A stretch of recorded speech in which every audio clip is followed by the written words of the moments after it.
Her Relentless Russian. Karev Brothers Book 3. Written by Leslie North. Read by D.C. Cole. 1. Dmitry. The balmy August sun was out in full force that morning, bold against a clear blue sky devoid of clouds. Dmitry Karev hitched his laptop bag further up his shoulder and checked his phone as he crossed the street from the bookstore. He pulled up the weather app to assure himself once more that he wouldn't be in for any unforeseen shifts in the weather. He disliked sudden, unexpected changes, which was why he didn't know what he was doing walking across the street that morning. He patronized the coffee shop across from his store every morning at 7, exactly 1 hour after they opened. But 2 visits in one morning was a significant break from his routine. He passed by the lone occupant of the cafe's outdoor table without a single glance her way. He pushed through the front door. Deja Brew didn't have the best coffee in town, but each shot was pulled on an automatic timer, and each pod and French press brewed with the same coffee-to-water ratio, making every drink a lightly burned, mediocre exercise in sensory recall from the morning previous. Regardless of the quality, it was a convenient stop for him, and not without its charms. The heady roasted smell that perfumed the air, the rumble of the coffee grinder, the hiss of milk swirling and steaming in the pitcher, the 2 female baristas who clapped eyes on him above the espresso machine and immediately ducked down to put their heads together. None of it could distract Dmitry Karev from his new morning objective, however. "Back again, Dmitry?" One of the girls quickly sidestepped out from behind the machine to meet him at the register. Dmitry smiled in polite agreement. "The usual, Sarah. Thanks. We were just talking about you, you know," Sarah mentioned offhand as she rang him up for an Americano. Dmitry didn't rise to the bait. He knew a second visit from him alone would give the 2 girls enough to talk about for the remainder of their shift. Probably they would speculate on which one of them he had taken a liking to. He paid, dropped an impulsive wink toward the 2 of them, and exited the cafe amid gales of their delighted, disbelieving laughter. He was feeling generous with his affections today, and he was going to need more than a second cup of coffee as a warm-up for what he was about to attempt. Dmitry's morning objective came in the form of the woman sitting outside Deja Brew.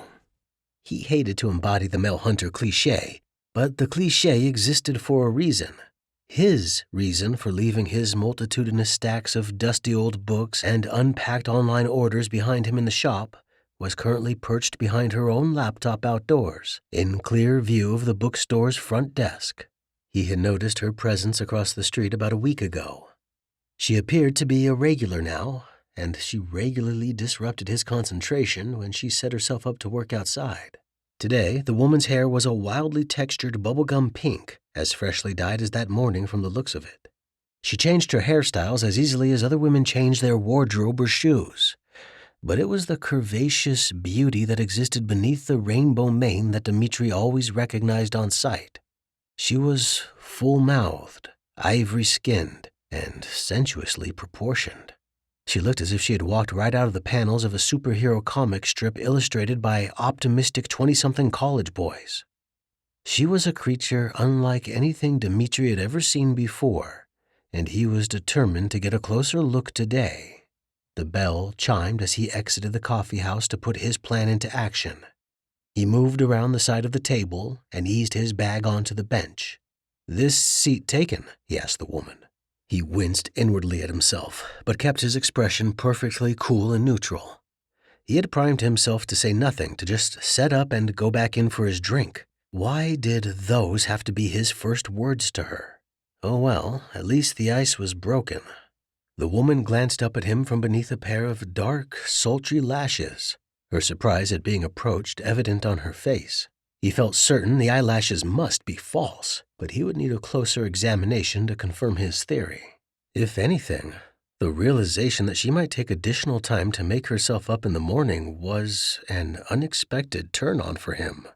She had an unusual, striking look that she appeared hell-bent on owning. "It is now," she replied with a little smile. It took Dmitry a split second longer than it probably should have to realize what she meant. He nodded in curt, wordless thanks and unsheathed his laptop. He sat down on the bench opposite her and booted it up. He was conscious of her eyes on him. The little quirk in her lips remained, and he thought she was amused by his approach. Maybe he wasn't alone in having taken an interest in her. Dmitry raised his eyes from his computer screen and met hers. She arched one slender eyebrow at him from beneath her slanted bangs, but said nothing. Dmitry rose from his seat and headed back inside to fetch his drink. Hardly anything at all had passed between them, but he was already confident he would leave the coffee shop that day with her phone number. The look she had given him was significant. Obviously, the woman found him as attractive as the two baristas giggling behind the bar. His brothers would have no doubt accused him of reading too much into the exchange with the Rainbow Vixen, and of spending too much time holed up with his books. But Dmitry liked to think that made him uncommonly prepared to engage in this sort of thing. The other Karevs preferred to bust their way heathen-like into situations. They approached romance with the fair sex like a boxing match, where physical strength and domination won the day. Dmitry liked to think he was more nuanced, more thoughtful in his own approach to flirting. Yes, he liked to think that. The family genes won out as Dmitry turned away from the milk bar. He froze, and only barely managed to keep his fist from clenching over the styrofoam cup as he stared out the window toward the patio. He couldn't believe what he was witnessing. Hastily, he tried to recalibrate, tried to unsee what was happening. But there was no denying the pink-haired temptation had pulled his laptop across the table to her. Maybe there was a perfectly solid explanation for her being on his computer, Dmitry reasoned as he strode back toward the exit and banged the door open. Maybe she was only pulling up a Word document to surprise him with her name and phone number. For someone as bold-looking as she was, he shouldn't be surprised to find her making the first move. Her stricken, heart-shaped face, turned up to him in terror the instant he loomed over her, was enough to let him know he was reaching too far for an excuse to clear her. Dmitry's eyes flickered from her guilty expression to the laptop. There was an unfamiliar USB drive jammed into the port, and a window open on the screen with a fast-filling download bar. He slammed the laptop closed. The woman only barely managed to yank her hands back in time to avoid having her fingers bruised. She didn't utter a single sound or word of explanation, not even when Dmitry snatched up both their computers and hauled her up by the arm. He was furious, more with himself than with the woman. How could he have left his records and his family so carelessly unguarded? How could he assume that her sudden, frequent appearances across from his bookstore were anything bordering on innocent? Still, he had let himself hope. "You're not going to scream or call for help. In fact, I don't want you to make a sound," he commanded her in a severe whisper. He jerked her closer, and the woman came unresisting, head bent in defeat. "You're going to walk across the street with me, and we're going inside the bookstore. I'm not going to hurt you." He hadn't intended to make that promise, but he couldn't help himself. Even now, with his fingers clenched over her arm and the molten fury coursing through his veins, he wanted to believe he was overreacting.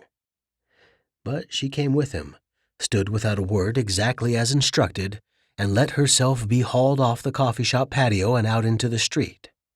Dmitry dropped his hand down the lean line of her back, pressing the space above her curvaceous backside, to let her know that if she ran, it was in his power to keep her. He felt a splash of water on the back of his neck, distracting him from the placement of his hand, and he took his eyes off his hostage only long enough to squint up at the sky overhead. Dark gray clouds boiled across the face of the sun, eclipsing it from view. Raindrops darkened the pavement all around them as Dmitry unlocked his store and yanked the door open. Absolutely nothing about this day was turning out the way he hoped it would. 2. Harper. On the bright side, getting hustled across the street and pulled bodily indoors meant the fresh color in her hair wouldn't run. Harper Allen knew she was in deep shit, and there was no one but herself to blame for it. Who in their right mind would risk physically downloading the data intended for Dmitry Karev to his computer with the man himself standing only a few feet away? Maybe the pink hair dye had leached into her brain and completely messed with her instinct for self-preservation. She still thought she could have finished the job if he hadn't looked her way. Not that she could blame him. She had dressed up for the express purpose of gaining attention today, and secretly hoped all along it would be the bookstore owners. But she had really outdone herself this time in every respect. She had gotten too cocky, and now she was going to pay for it. Dmitry shot the lock in the door behind them, then dragged her with him as he crossed to his desk and tossed both of their computers down, making space by sweeping books onto the floor. "Easy," Harper exclaimed. She winced a little as he rounded on her. Dmitry Karev was the middle of Sergei's three sons. He resembled his youngest brother, Vlad, with his piercing blue eyes and blonde hair. Unlike Vlad, Dmitry made at least a concerted effort to be fashion-forward. Where his brothers dressed in cool shades of slate and black, Dmitry favored more conservative earth tones. He wore his beard as close-cropped as the hair that dusted his temples, culminating in a longer stretch on top that he wore knotted up in a bun at the back of his skull. Wolf tail, Harper had heard it referred to. She was a woman who frequented trendy salons herself. He looked like the professorial wet dream of every female student who had ever graced the hallowed halls of a higher education building. If there had been a professor who looked like Dmitry Karev, Harper reflected, perhaps she would have stuck with college rather than dropping out her first year. "Whatever you managed to download onto my laptop, I want it off," Dmitry snapped. Harper arched an eyebrow. "You sure about that?" Dmitry blinked. "No, you aren't sure," she answered for him, "because you still haven't asked me whether or not I am who you think I am, but you suspect the hell out of it. I'll spoil you now and let you know that you're right in your suspicion." She reached out to fiddle with a framed picture on Dmitry's desk until he pulled it away from her. "All you need to do is boot up your laptop and you'll find your answer. I've placed all the most recent hacked info, well, what I managed to download before you stopped me anyway, smack dab in the middle of your desktop. You even have a little folder dedicated to organizing all the information I've been sending you for months." She grinned. "I thought it was kind of sweet." Dmitry was watching her cautiously now. She knew it was on the tip of his tongue to say the name, to finally give the digital phantom who had been funneling him information these past several months a tangible form. "Who are you?" he asked her finally. "You know me by my handle." Harper shrugged, feeling only a little disappointed that he wouldn't say it outright. "That's enough, honestly." "Belvedere." Harper snapped her fingers and threw an approving wink his way. "Bingo." Dmitry still looked unconvinced. "The fact that you had your hands on my computer and just happened to know the handle of the hacker I've been in contact with for months doesn't prove a damn thing. Anyway, I thought you were, what, a male hacker, maybe?" Harper was thoroughly enjoying this exchange. She knew she shouldn't be. Dmitry scowled. "I didn't say that. Whoever you were, I thought you'd be older.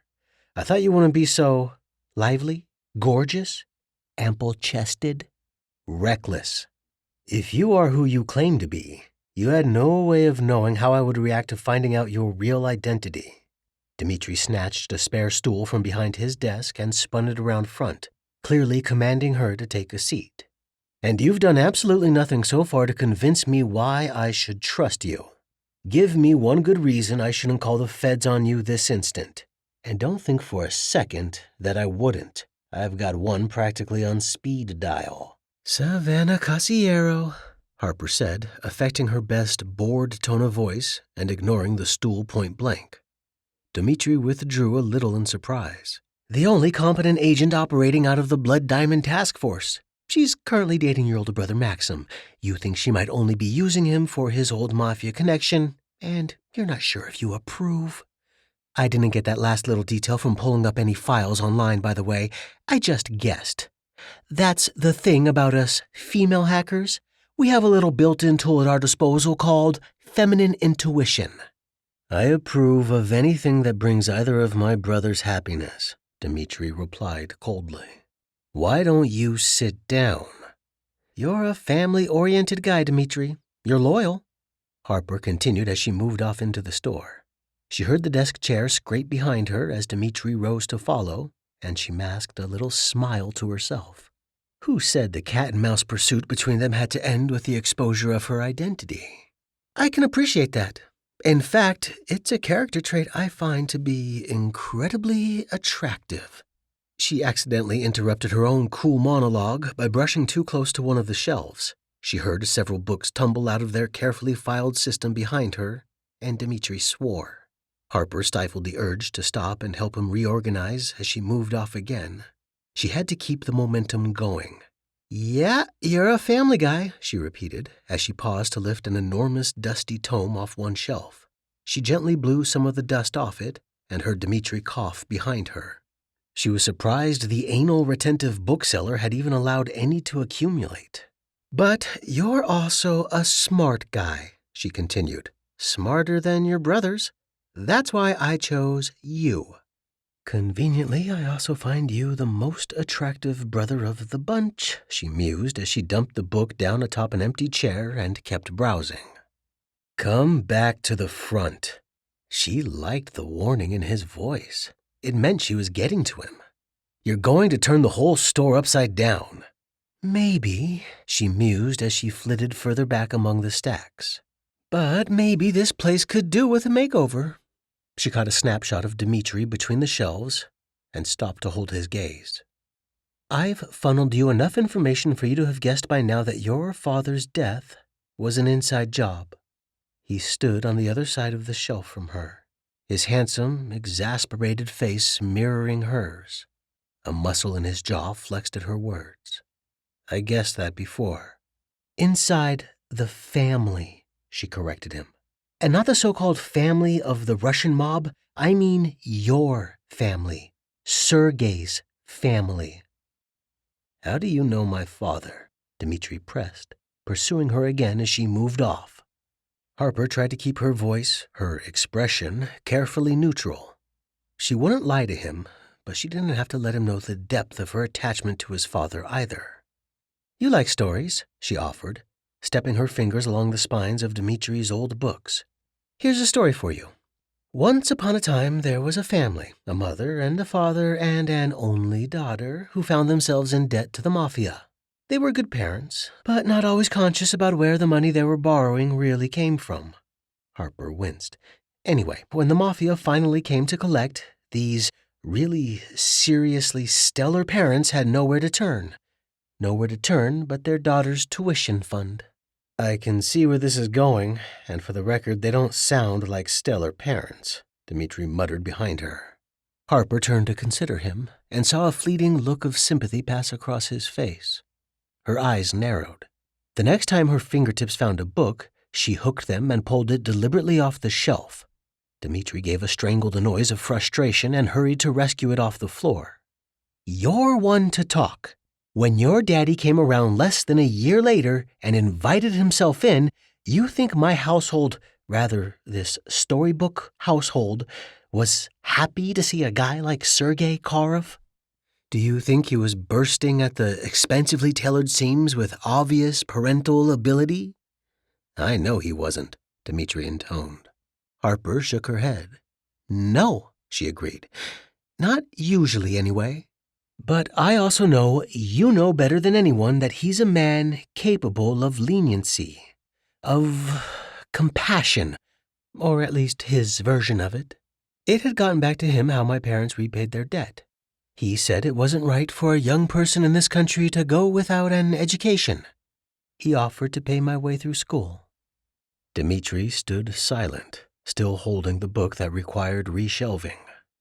That was patriotic of him, he said finally with a small, humorless snort. He set the book aside. Of course, he knew what he was purchasing, Harper continued. I can see that now. Sergei wasn't buying me an education out of the goodness of his black heart. He must have had some indication of my affinity for computers, and he predicted how useful I would wind up being to him. So he made an investment.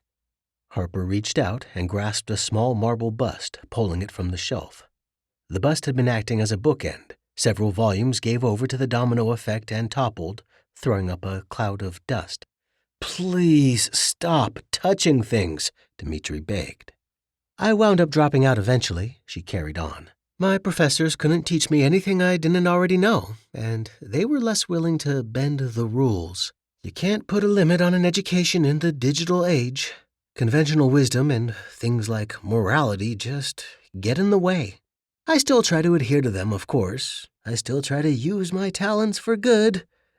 Harper's eyes narrowed. "Maybe it's chaotic good. I don't know."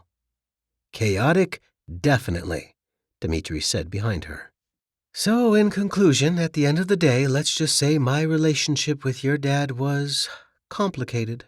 Harper shrugged. "I did plenty of work for him, but in the wake of his murder, I still feel like it wasn't enough. I want to see his killer brought to justice.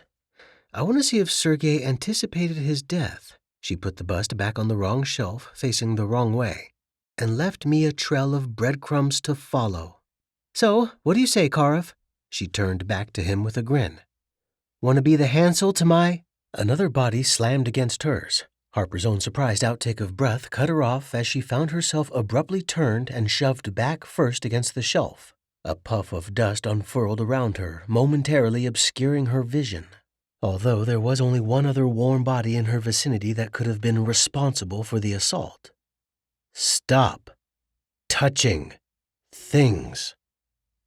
Harper blinked.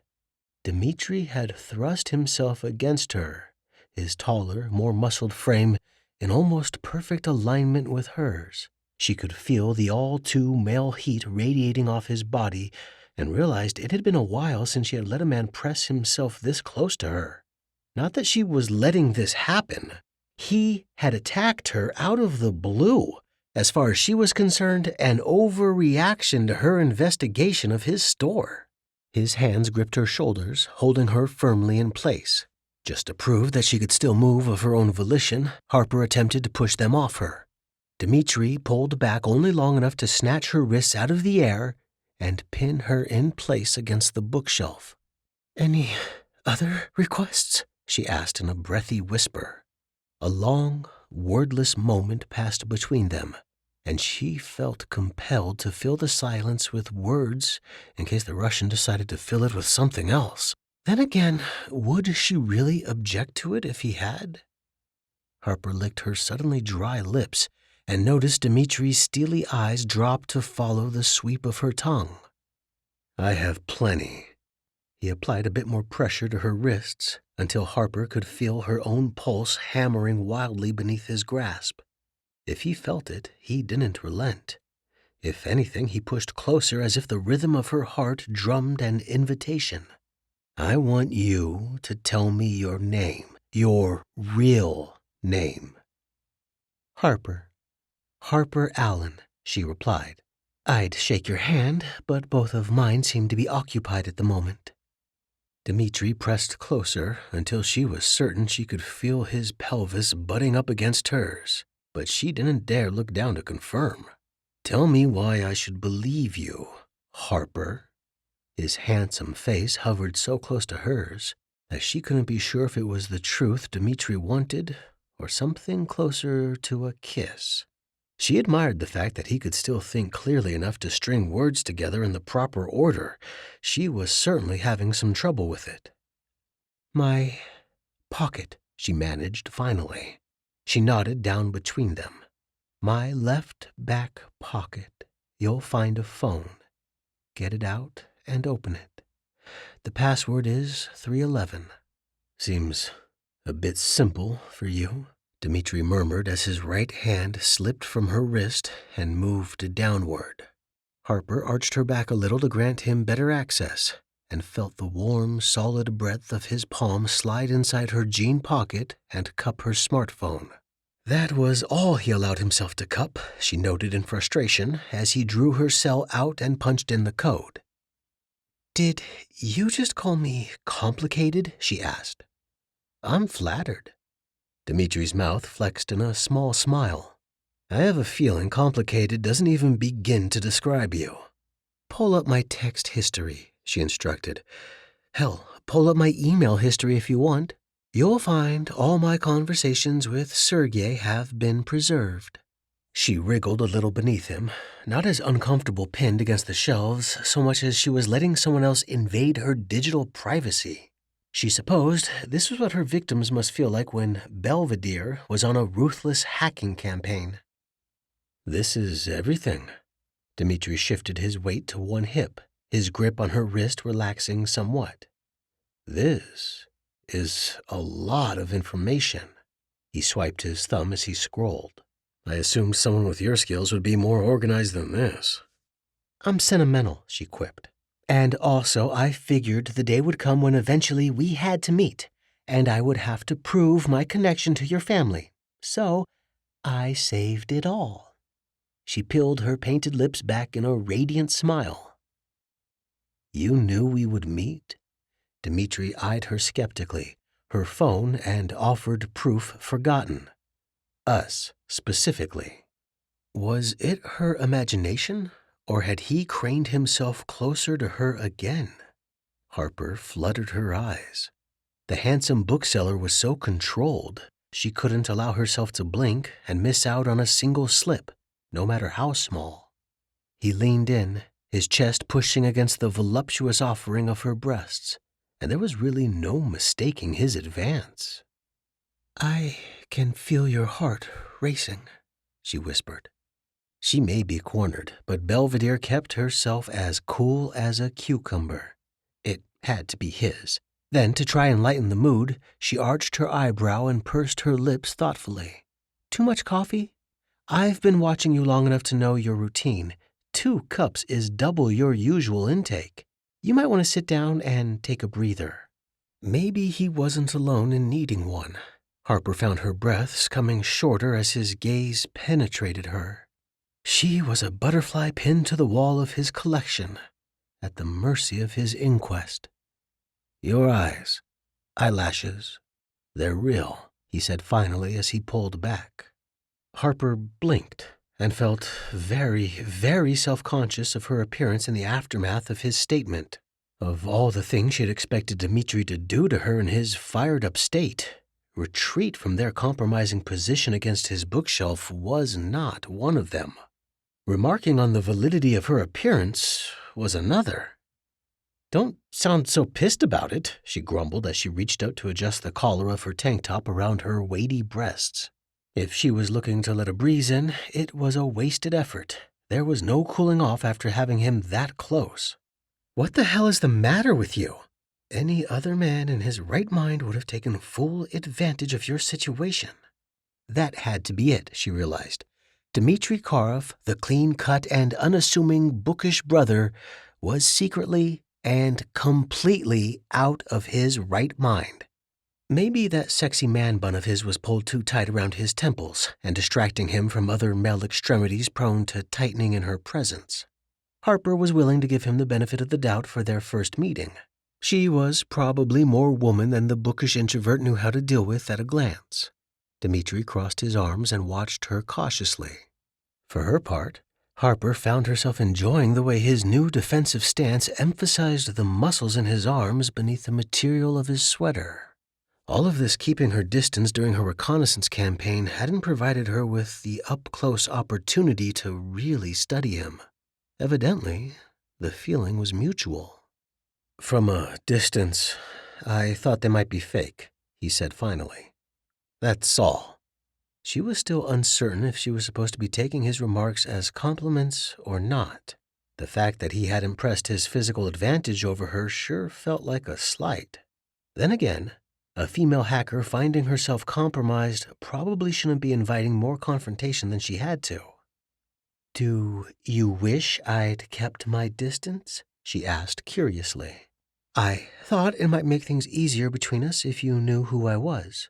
Don't act like you planned this meeting, Dmitry interrupted. I caught you red-handed and there's nothing more to it. You were acting recklessly. Harper's eyes narrowed. Fine, but only if you stop pretending you weren't the one who was interested enough to provoke a meeting in the first place. I had no idea who you were when I approached you, Dmitry snapped. Of course you didn't, Harper returned just as readily. But you thought you had a real chance of scoring my number. Isn't that right?" The Russian exhaled a long, frustrated breath through his nostrils. Not only did he make academic sweaters look good, but there was something about watching his attempts at restraint that could be a huge turn-on for a girl.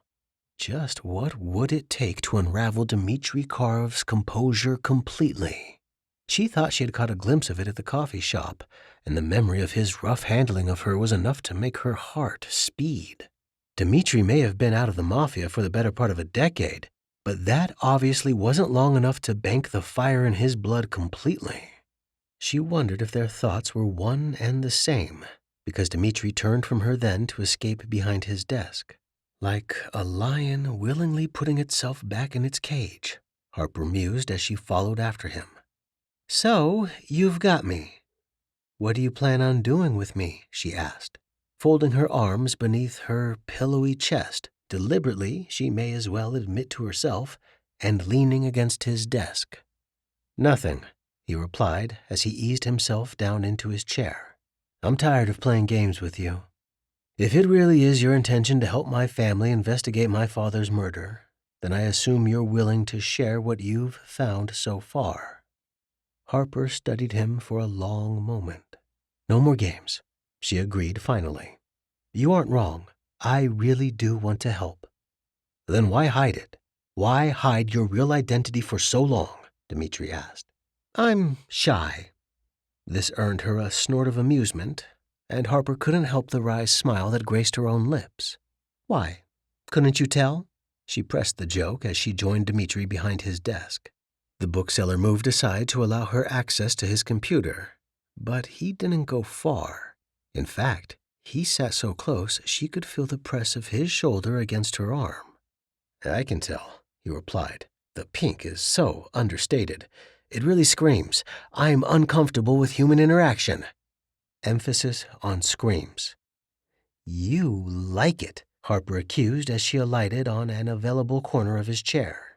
"It's what made you finally stop and talk to me today, isn't it?" she added as she took charge of navigating his computer's desktop. Dmitry shifted beside her, betraying just how uncomfortable he was with allowing her to take the reins. Whatever she got up to, now that he had given her permission to access his computer, it was likely he still thought he could assume control of the situation if necessary. Speaking both figuratively and literally, she wasn't the only one on the edge of her seat. She decided to cut him some slack. As much as she was enjoying the intellectually and sexually charged nature of their exchange, trust couldn't be founded on traded quips and rusty flirtation alone. She held out a hand for the confiscated USB drive. After a brief pause, Dmitry drew it from the pocket of his trousers and passed it to her. "Please, don't make me regret this," he muttered. Harper contemplated inserting the USB drive suggestively, but decided against it. As soon as it engaged in his system unit, she pulled up the files. "This is everything I've got left," she explained. She shifted aside as Dmitry leaned in, slipping her hand out from beneath his as he took over the mouse. Her heart jumped at the brief, accidental contact. "I've hit a wall, and not just the one you threw me against." "Believe me, if I had you up against a wall, you'd know it," Dmitry said as he scrolled through her most recently stolen records. Harper made a show of holding her back and wincing dramatically. Privately, she couldn't help but feel her curiosity aroused once more at the dark promise in his voice. "So, you still think whoever's using the mob to smuggle blood diamonds illegally is using my store as a cover?" he surmised as he sat back. "And you think that whoever that person is murdered Sergei.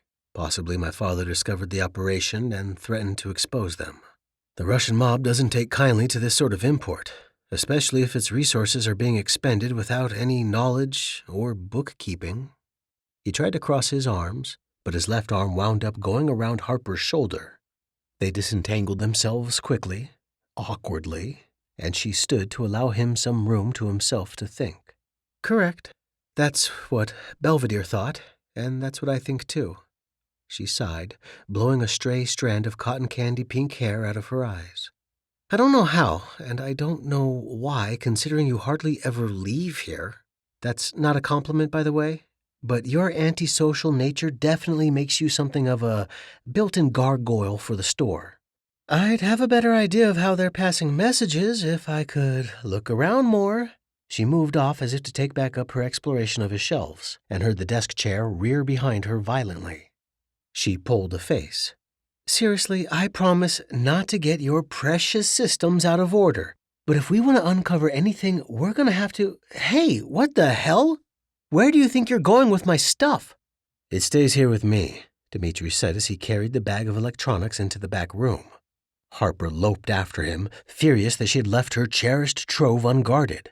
No way, she said flatly as Dmitry swept the back room desk clear of books and set her stuff down. Absolutely out of the question.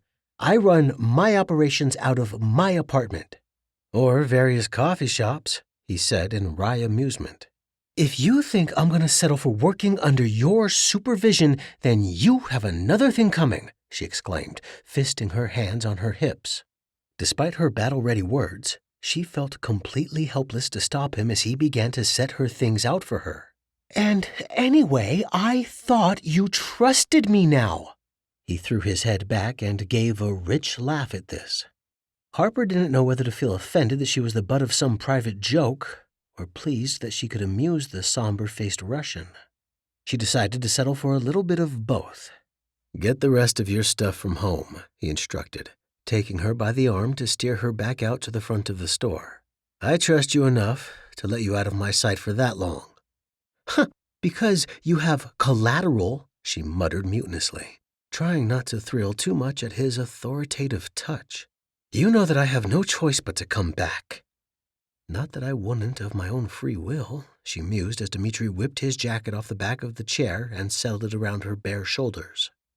The rain continued to hammer down on the roof and drill against the shop windows outside.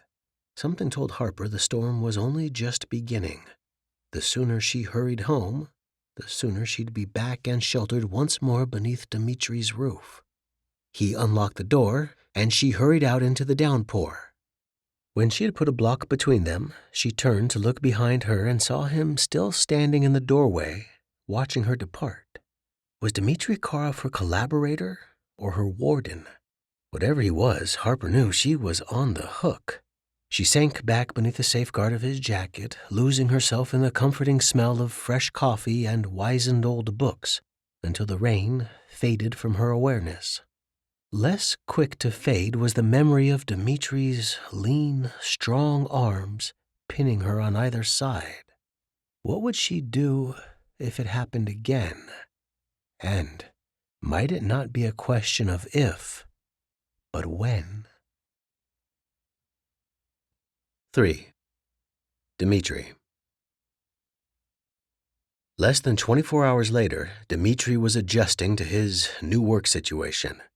Harper Allen showed up on his doorstep the moment he opened the store. Her punctuality surprised him, with 2 steaming cups of coffee. Her hair today was a vibrant amethyst purple and styled in voluptuous shiny pin curls. Dmitry was speechless as he unlocked the door for her. His gobsmacked silence at seeing her new look didn't last long, however. 2, maybe 3 hours to be exact. You're going to give yourself diabetes with all that sugar, Dmitry lectured, his eyes raking the pile of deflated white packets strewn about her workplace. And give me back my jacket.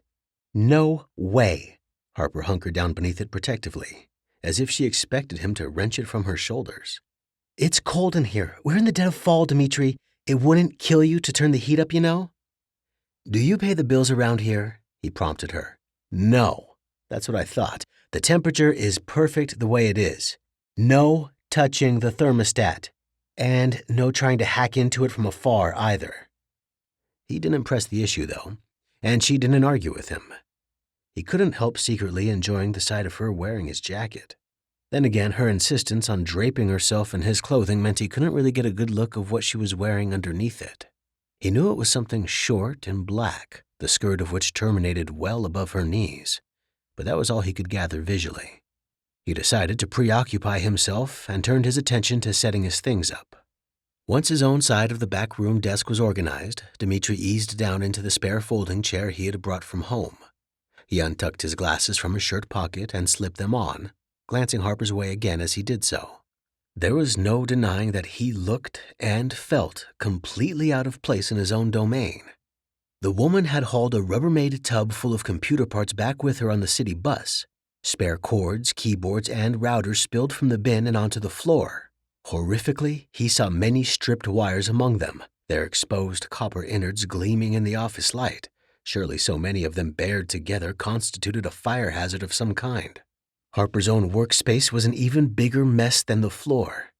Dmitry had no idea how she had already managed to accumulate 5 lipstick-stamped styrofoam coffee cups, but there they were, drained to various levels and arranged haphazardly around their shared vicinity. Dmitry leaned forward to snatch the closest one off a stacked pile of out-of-print dictionaries.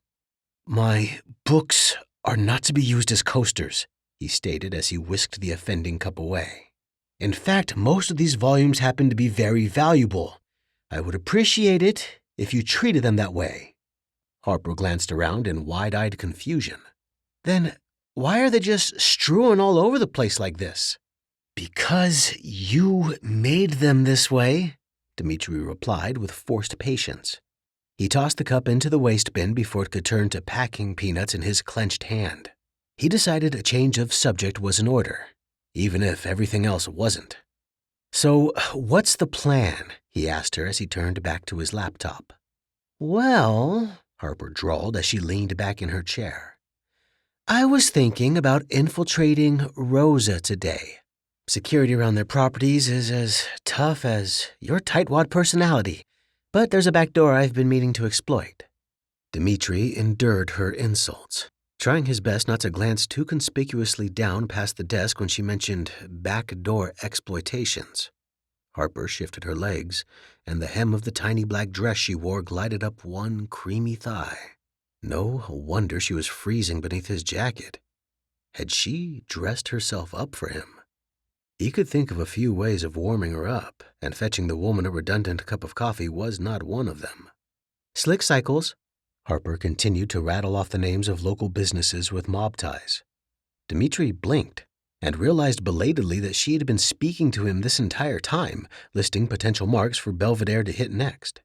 "And I was thinking about snooping around Deja Brew just for the hell of it. I assume you tip your barista well, because I have a way of finding out about these things." Harper waggled her eyebrows at him. Dmitry lifted himself out of his chair, gripping the edge of their shared desk in frustration. "You have no idea what you're doing, do you?" he demanded in exasperation. "I have some idea," Harper shrugged, playing with one of the amethyst pin curls as she leaned into her work. "All right, looks like we're in." "Where?" Dmitry asked in surprise as he maneuvered around to her side of the war zone. "Rosa. While you were accusing me of not knowing what I was doing, I was running a script to break into their system. I wonder who's proved themselves the most useful in this relationship so far?" Harper asked. "Not a relationship," Dmitry corrected automatically as he leaned in behind her, bracing himself on the back of her chair. "A partnership, born of necessity." "And because you think I'm pretty," Harper volunteered as her white fingers flew across the keyboard. "See, I can crack a thesaurus. I'm not just a pretty face, you know." Dmitry had a mind to object to some of or all of what she said, but he was distracted by the bouquet of her hair. Not only was it the dark, shimmering hue of sugared violets, but it smelled wonderful. Like perfume that came in a small, expensive bottle and top-shelf product, and all the feminine conceits that never seemed to find their way past the welcome mat of his store. Beneath this work of artistry, Harper's long, shapely neck bent as she hunched closer to her computer screen. Dmitry felt his stomach clench, muscles flexing to suppress a sudden, primal instinct rearing up inside him, an instinct that told him to lay his hand on the back of that exposed neck in a signal. She was certain to turn her face up to him if she did, and he kept his hands to himself. "What did you expect to find?" he asked her finally. "Rosa is a nightclub. I doubt Vasily." "Owner guy," Harper agreed for the sake of mutual clarity. "Vasily isn't the kind of man to work around the mob's agenda or harbor grudges. I've known him for years. He's a one-dimensional Russian immigrant with very stereotypical American aspirations. Dmitry shook his head and repositioned his glasses up his nose. He's flamboyant, showy, acts younger than his years, but his main focus is the happiness of his daughter, Rebecca, and managing his properties to keep his family provided for. My stories are better, Harper offered. She glanced up the length of his chest, meeting his eyes, even as her fingers continued to flit across the keyboard. Look, I believe you believe the best of everyone around you, Dmitry, which is why my presence here is so important. If our target winds up being someone close to you, maybe even someone with those same sexy Karev Ivankov genes and family connections, then odds are you're going to have to rely on an outsider like me to see things more clearly. Is that what you think you are? He asked her quietly. An outsider. Harper felt uncharacteristically quiet, clicking through to another security screen, typing a few lines of code. From the way you talk about him, I could have sworn you considered Sergei a sort of father figure. He wasn't a great one, admittedly, but he had his moments. Harper stared straight ahead at the computer screen. Are you saying you want me for a sister? God, no, Dmitry exclaimed. He saw the smile bloom across her face too late and realized he may have given too much about his attraction to her away. He decided to go with it. Although, I'll admit, with how cramped these quarters are, it's starting to feel very flowers in the attic in here. You think I don't know that reference? I know that reference.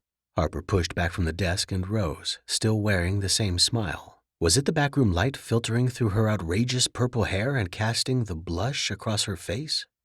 Here, I'll give you some room while I hunt down a coffee pot.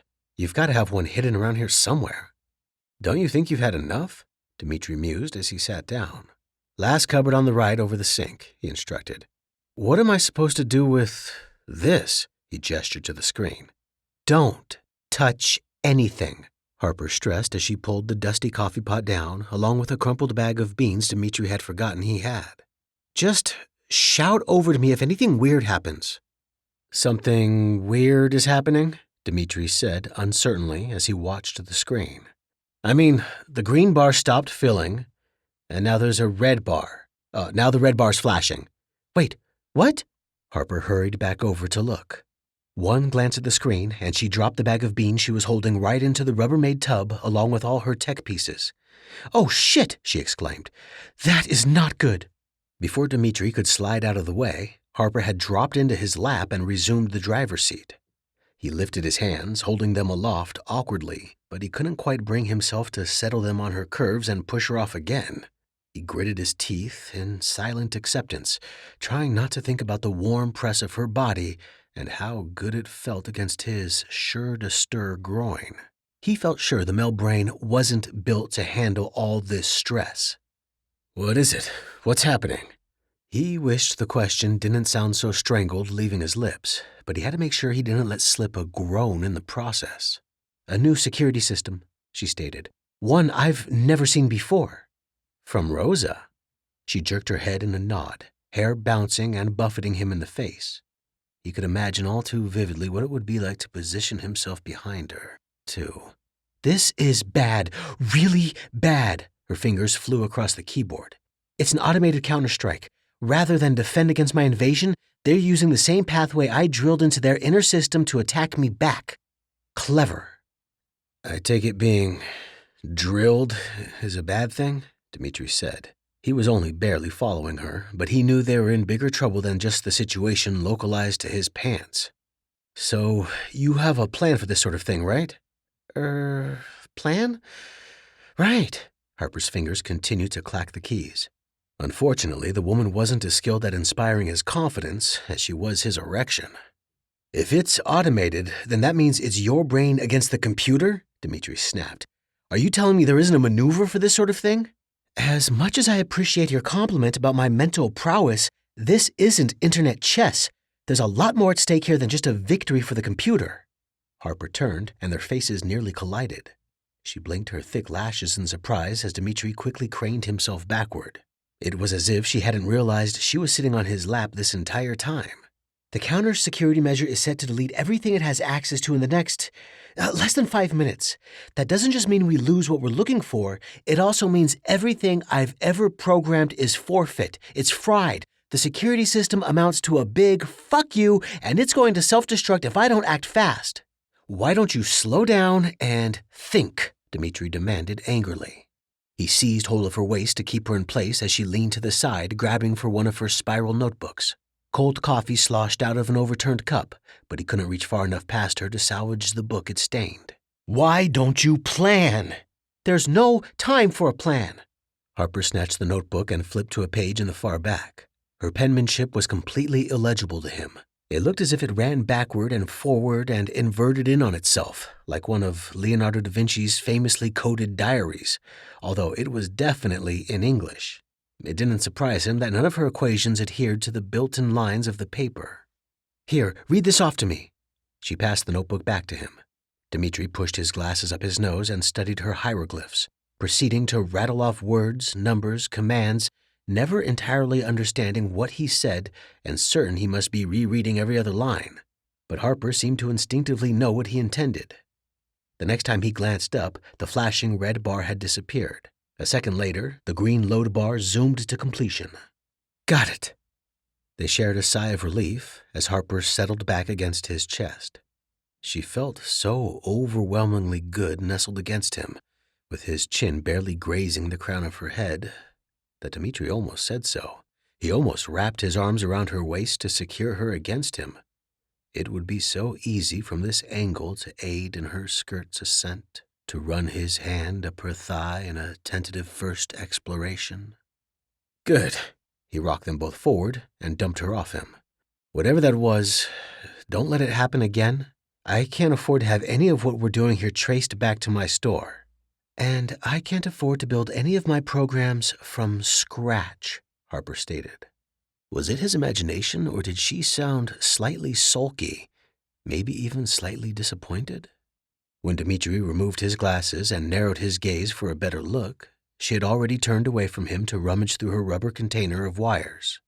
This is my life's work we're talking about. All right, so we got the info, but it looks like it's been encrypted. I can run a few programs to deal with it, but it's probably going to take all night to crack. Fine. Dmitry moved back to his side of the desk, trying to discreetly adjust the front of his pants. You think what you got looks promising? Her smile bloomed, and she gave him a thumbs up. Oh yeah, we're doing good, boss. Boss, he thought in amusement. If only you knew all the ways I'd like to bend you over this desk and... And it looks like your buddy, Vasily, is probably in the clear on this one, Harper continued, oblivious to the crude scene he was enacting out in his mind's eye. This info was embedded pretty deep. I doubt anyone but the person who stored it knows it's there. Hell, even the developer would have likely completely overlooked this little underground cache buried in the systems. I can't say confidently until we open it, but let's just say this modus operandi is very familiar. I'll bet we get into these documents and find the information we've gathered picking up exactly where it left off. Dmitry shook his head in wonder. This person, whoever he or she is, he quickly corrected when Harper shot him a withering look. They've got their fingers in every mafia pie this side of the pond. Yeah. But whoever it is has fallen back to being more cautious now, she pointed out. They must know we're onto them. Either we need to lay a lot lower, or you need to have a talk with your brother, the one who's dating that FBI chick. Dmitry sat down in his folding chair and drummed his fingers in contemplation. I was just thinking that myself. Maxim was looking well. Better than he ever had, if Dmitry was being honest with himself. He had lost the lean, hungry appearance, the so cool they looked almost dead eyes, the grim set of the mouth, and the fresh stitches and bruises that had once established him as an entrenched mafioso to anyone who knew the look. To his knowledge, Vlad had yet to outgrow the symptoms of his hard life on the inside of the bratva, but Dmitry suspected a softer demeanor would come with fatherhood. He's not drinking, in solidarity with Madison, Maxim snorted as he poured his brother a shot of vodka. Can you believe it? They were convening in Dmitry's living room. Dmitry had provided the phone call and the meeting space, and as always, Maxim had provided the booze. And the beard, apparently. The thick, chestnut-colored growth shaped his brother's jaw in a well-maintained swoop, making him look more mountain man than mafioso. Dmitry tried not to look too obviously jealous as they clinked their glasses together. Maxim was literally the black sheep in the family, more Ivankov than Karev, and he had the dark, unruly hair to show for it. At least, Dmitry still had his own nose for male fashion. "It seems as unbelievable to me as the fact that you remember his girlfriend's name," he replied, smiling ironically as he brought the glass to his lips. "Cheers," he added. Maxim snorted. "Everyone still thinks I'm a slut. I haven't been that way since before I was with Rebecca, but I guess the Brotherhood never forgets. And now you're with Agent Casiero," Dmitry said. "I hear you have a lady friend yourself." Dmitry sat back into the cushion of his sofa, surprised. "Word travels fast when you're assisting the FBI," he said finally, propping his arm up on the back of the couch to soften some of his outward alarm. "They give you your own badge yet? Hell, they give you your own gun?" "Yeah." Maxim's expression gave the game away, and Dmitry rolled his eyes as his brother carried on with the job. "But it's a trick one, like Dad's. Doesn't fire shit most of the time." "Jesus, it's been forever since I thought about that," Dmitry muttered. "Just how many games of Russian roulette away from offing himself was he, do you think?" "0, Maxim replied. "You ever get a good look at that thing? You'd have to be some sort of idiot wizard to succeed in blowing a man's brains out with a toy like that. He always knew how to stack the odds in his favor, that's for sure. Guess he hadn't accounted for an ice pick." But Maxim shrugged. "Who would?" Faced with the gorier details of Sergei's death, Dmitry decided it was time to change the subject. "That still doesn't explain how you heard about my lady friend," he pointed out. "Come on!" Maxim chuckled as he explored along Dmitry's mantle, casually sipping his own vodka. He had already poured himself a second and much larger drink. "You know, I'm exploiting my newfound powers to look in on you and Vlad." "Yeah?" Dmitry cloned Maxim's drink for himself, swirling the clear liquid and clinking cubes of ice together. "Can't say I'm exactly happy to hear that. It's gonna take all of us to solve this murder," Maxim agreed. "You, me, and maybe even Vlad, though I'd rather keep him out of it." "I'm right there with you," Dmitry replied. "And by the looks of things, it's gonna take a few choice women, too. Who would have thought it?" Maxim raised his glass to his lips, his eyes brimming over with unvoiced questions. His gaze snapped suddenly to something over Dmitry's shoulder, and he spanned the length of the room to the coat closet. Dmitry turned to follow his brother's movements. "Seriously? Is this Lily stuff?" Maxim pushed the crack in the closet door wider and yanked a woman's trench coat off one hanger. Dmitry kept himself still, suppressing any flinch or angry remark he might have at seeing anything of his dead wife's treated so roughly. "Is this why you never invite me over? So I don't see what a sad piece of shit you really are?" "I don't invite you over because you're loud and obnoxious and always wind up getting too drunk to drive yourself home on that death trap of yours," Dmitry retorted. "Also, there might have been a day a few months back where Vlad had me convinced you were our father's killer. So there's that." "You don't invite Vlad either," Maxim replied, completely missing the point that Dmitry was trying to make. He held the coat up to his chest and waved its empty sleeve at him. For a terrible second, Dmitry's heart clenched at the sight. "Or anyone for that matter. The only place any of us can find you is at that damn bookstore of yours." "Well, I'm always there," Dmitry said. Maxim, possibly sensing the rise in his brother's long-dormant temper, hung Lily's old coat up the wrong way and returned it to the closet. "Maybe you should try inviting this hacker chick home with you." "Her name's Harper," Dmitry supplied. "She had a connection with Dad. He helped her through school as amends to her family, so she feels personally invested in his murder investigation. Or so she says." Maxim crossed back to the bottle, topping Dmitry's drink before he refreshed his own. Seemed like Savannah had succeeded in teaching him some basic manners, at least. Maxim set the vodka bottle back down, and Dmitry noticed the Belvedere label for the third time that evening. "Put a coaster under that," Dmitry said. "Get fucked, Dmitry," his brother replied unfazed. "Seriously, It doesn't strike you as a little odd that Dad never mentioned this chick, not to any of us? I've told you everything I know at this point. If they had the relationship she claims, and I have no reason to suspect otherwise, believe me, I looked for one, then I wouldn't put it past Sergei to keep the connection a secret, especially if he knew he had an enemy in the fold. Putting a disadvantaged girl through college is bound to read as a weakness to those looking to exploit it. You might want to guard yourself against the same thing, Maxim pointed out. At least my girlfriend can kick the ass of any Russian thug idiotic enough to come after her. You ready to keep an eye on this girl? She's impulsive, Dmitry sighed. Rest assured, I'm going to try like hell to keep up with her, but I don't think I'll have much success. She sounds like Lily. Maxim's dark eyes pulled together, and for the first time that evening he sounded sober and serious. You worried about it? Dmitry didn't reply right away. He plucked at a loose thread in the couch, weighing his words carefully, as he always did when the topic turned to Lily. I'll keep her out of harm's way, he promised at last. I'll be there to rescue her, even if it's from herself. Maybe it was a good thing Harper changed her appearance so often, Dmitry mused the next day as he approached her on the street. The woman could hardly require his full-time protection when she never looked like the same person twice, at least not superficially.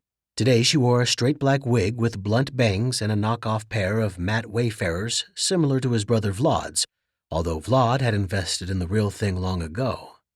Anyone who hadn't spent many long working hours in close proximity to the woman might mistake her for someone with no connection at all to Harper Allen. But there was really no mistaking the tantalizing curves that made up her figure, the petite waist and full, buxom hips, whose lurid curves invited an outsider's firm grip to touch them, to tame them.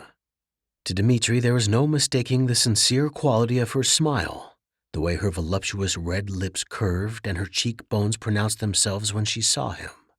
For the last week, he had seen her face every day when he came into work, but it still managed to leave him winded. He knew he was a fool to think there was anything more to the woman's open, wordless acknowledgement than a greeting between associates. Was having Harper around really the inconvenience he had convinced Maxim it was?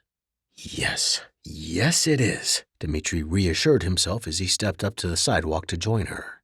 Even if she was gorgeous and greeted him with all the innocent eagerness of a loyal terrier, even if she was every hot-blooded man's waking dream of a challenge and conquest wrapped together in one tight little package, even if she was the most rapturous, intelligent, and funny soul he had crossed paths with in a long time, all of these things contributed to one massive distraction. Besides, Dmitry still wasn't fully certain if he trusted her. What did you find out? He faced away from her, toward the brick storefront of the building behind them. It would be obvious to anyone watching that the two of them were engaged in conversation, but Dmitry hadn't gone the extra mile to arrange a disguise for himself. Somehow he thought Harper's ensemble was overkill, but he wasn't going to take any chances until he knew for sure. That's the guy we're after. Harper nodded to their mark across the street. Recognize him? Or do you need your glasses? I'm farsighted. I probably see better than you do, considering you've been stuck squinting behind a computer for years. Dmitry turned to the side and narrowed his eyes slightly as he zeroed in on their target. The man across the street from them had a bad bleach blonde dye job and the washed-out, mean-looking face of someone who would associate with the mob.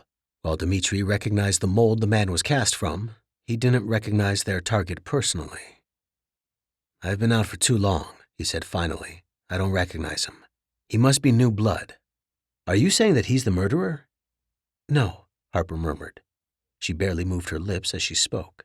Dmitry wondered if there really was a need to pitch their voices so low when there was no one else around to overhear. But he definitely knows something. If not about Sergei, then about the diamond smuggling ring we're hunting that ties it all together somehow. I've been running tracers all week, and so far every trail of breadcrumbs I've found leads back to that guy.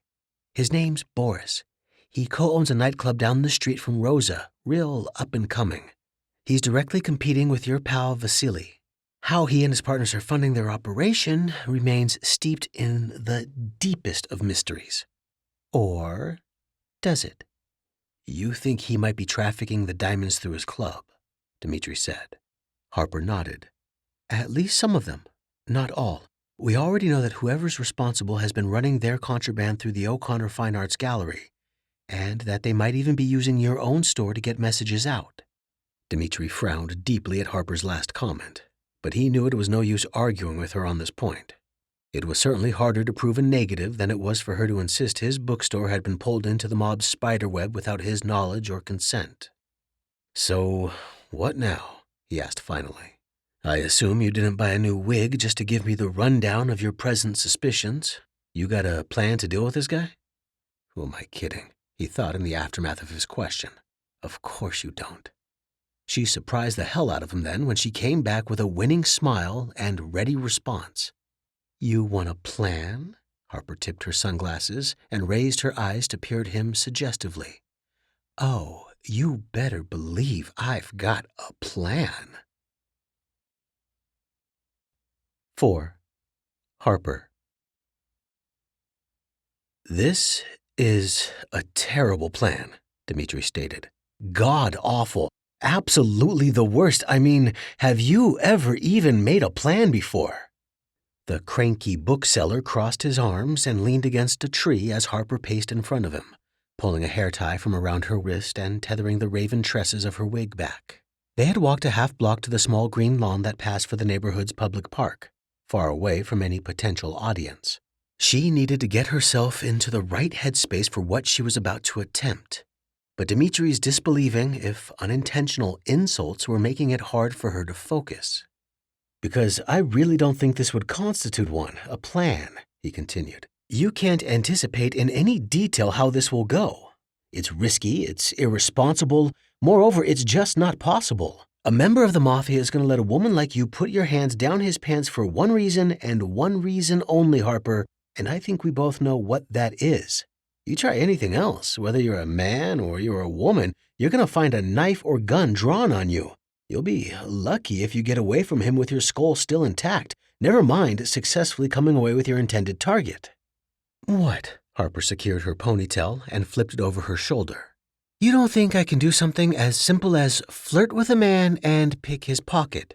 Dmitry snorted, but she noticed his eyes tracking the movement of her hair and fixing on the exposed curve of her neck. "Let's just say I have my doubts about one of those things." "You don't think I'm hot enough?" She couldn't help pushing him for a bigger, more specific compliment. "I know you're hot enough," he said. Harper grinned to convey her agreement, even though his point-blank admission made her heart race faster. "But I seem to recall someone knocking every rare book off my shelf and spilling every coffee cup in her vicinity. You aren't a smooth operator in the real world, Harper." "Huh," she scoffed. "You wouldn't say that if you knew what I did in my spare time. Even Sergei wasn't aware of all my extracurricular activities." Harper liked to think of herself as leading a triple life. She had her civilian identity, her hacker identity, and her extremely secret, incredibly sexy third identity. The more Harper got to know Dmitry, the more she found herself wanting to expose him to her other hobby. But she wasn't sure he was ready for it just yet. Dmitry gazed at her critically, and she could tell just by the quality of his look that she had made him curious. But he wouldn't take the bait, and Harper would resist the urge to dangle it. Her primary objective was to convince him that her present idea was a good one. "What makes you think this Boris guy even carries anything remotely resembling valuable information on him?" Dmitry asked. "Don't you think that's something he would have set aside in a safe somewhere?" "If there's one thing I know about our current target, it's that he has an active online presence." Harper fastened her hands on her hips. "And if there's something that you and I both know, it's that whoever is pulling the strings on this entire operation is already aware that someone with my skill set is snooping around. My conclusion then is that our friend Boris probably has a physical way of accessing various terminals, downloading and dispensing information, and then unplugging before I can get a hold of any of it. Also, I saw him put a flash drive into his pocket when I was spying on him earlier." "You could have just said that," Dmitry noted. "I want that flash drive, Dmitry." Harper rolled her shoulders and craned her neck to the side until it gave an audible pop. She relished the release of tension as much as Dmitry's light wince at the sound. "So let's do a practice run, you and me, right here, right now." "How do you expect this to pan out?" he asked as she took a step toward him. He detached from the tree he leaned against and straightened, intelligent blue eyes watching her all the while. She thought she saw a spark there, an acceptance of her challenge, even if he still refused to go along with it out loud.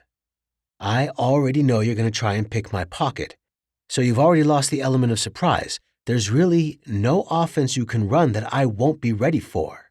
"We'll just see about that," Harper replied mildly. She fished around in her back pocket until she found her wallet and flipped it open. "Here."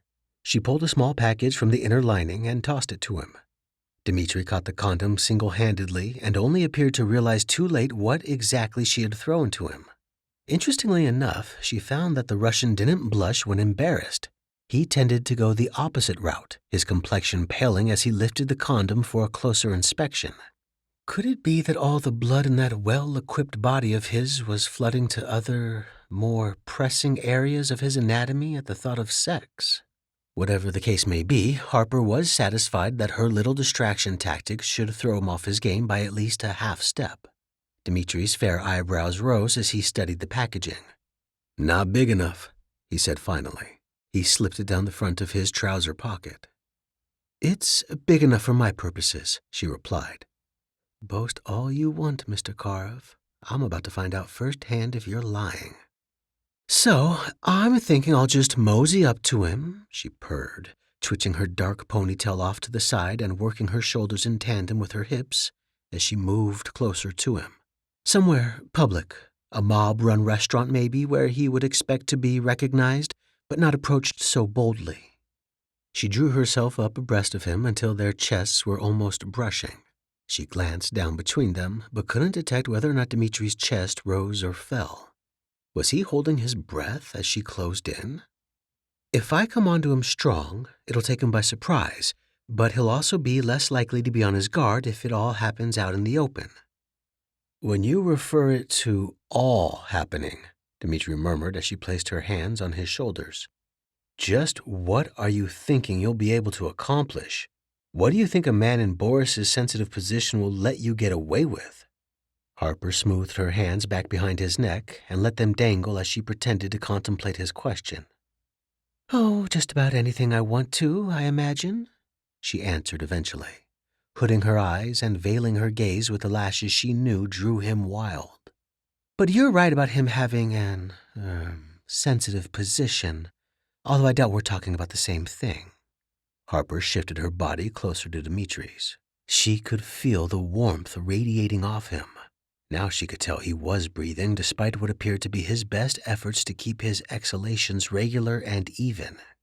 She had an idea of how difficult it was if his heart was pounding anywhere near as fast as her own. No matter how her body reacted to being this near to Dmitry, she had to stay in control. She would take a lesson out of his own book and repress, repress. "I hear the thugs in your circle, former circle, like women who are sexually aggressive," she mentioned. She leaned in closer to murmur her words directly into Dmitry's ear, secretly enjoying the spearmint smell of his aftershave.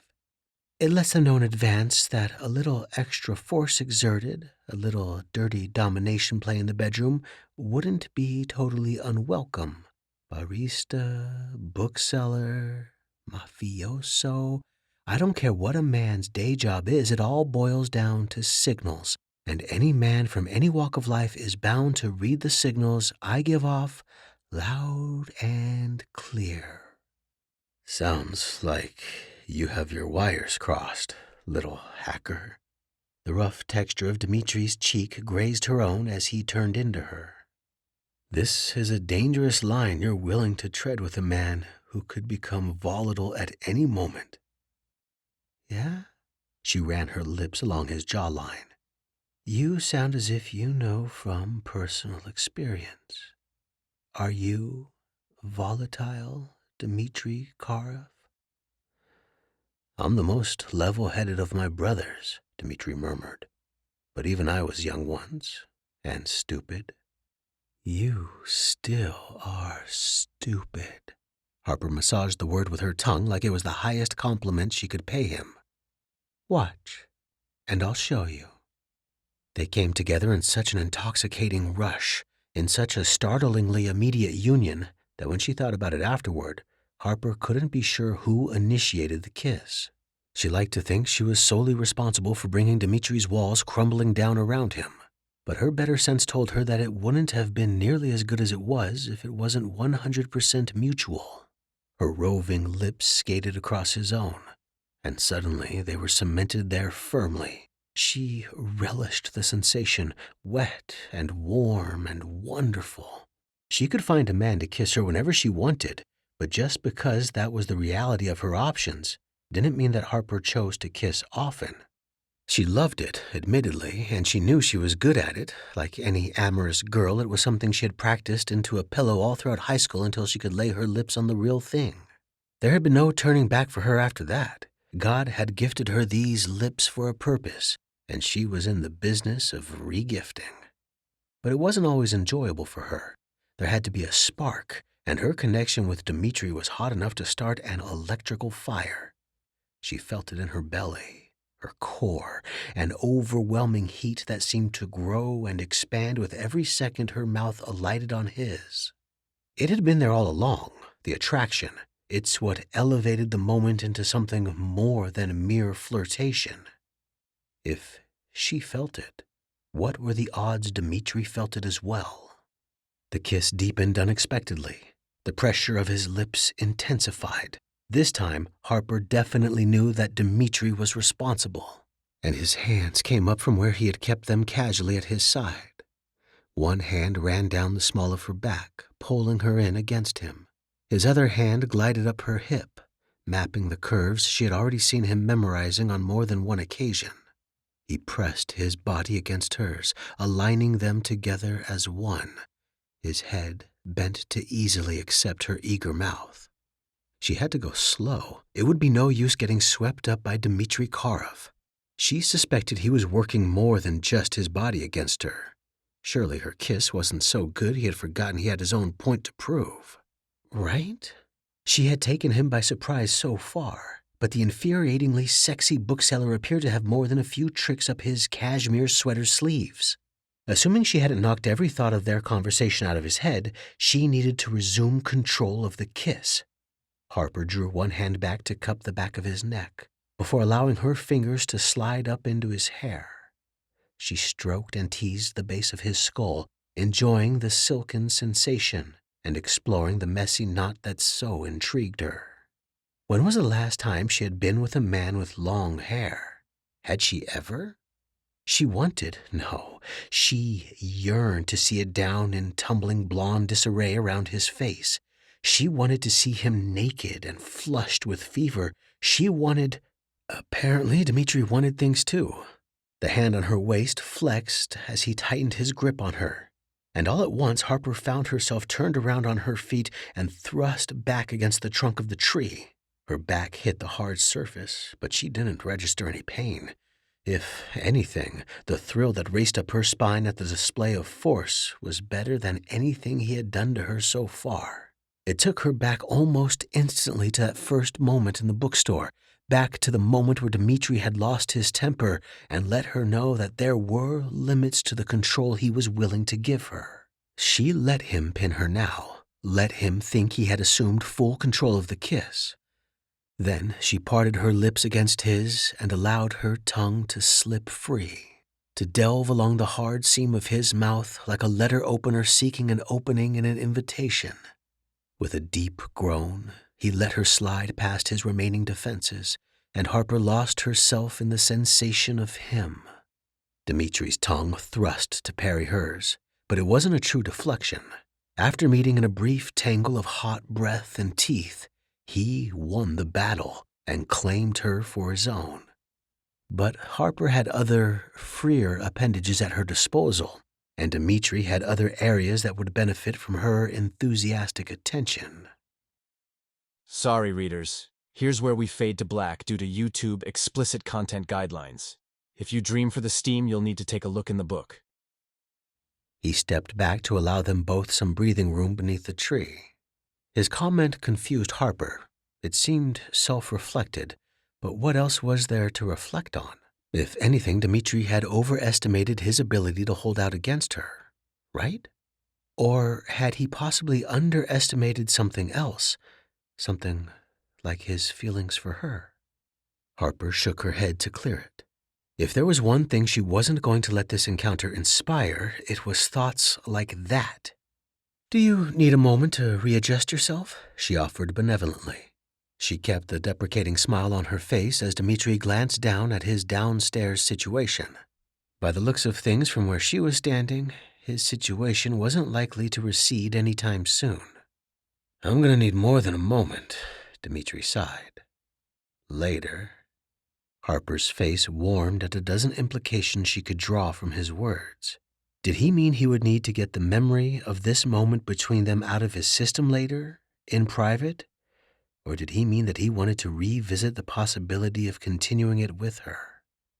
"Where did you learn how to do this?" he demanded eventually. The exasperated, almost glare had returned, and Harper thought they had a shot of returning to real normalcy. Harper relaxed a little herself, although the tension between them was obviously there to stay. "Clearly you were trained somewhere," he said.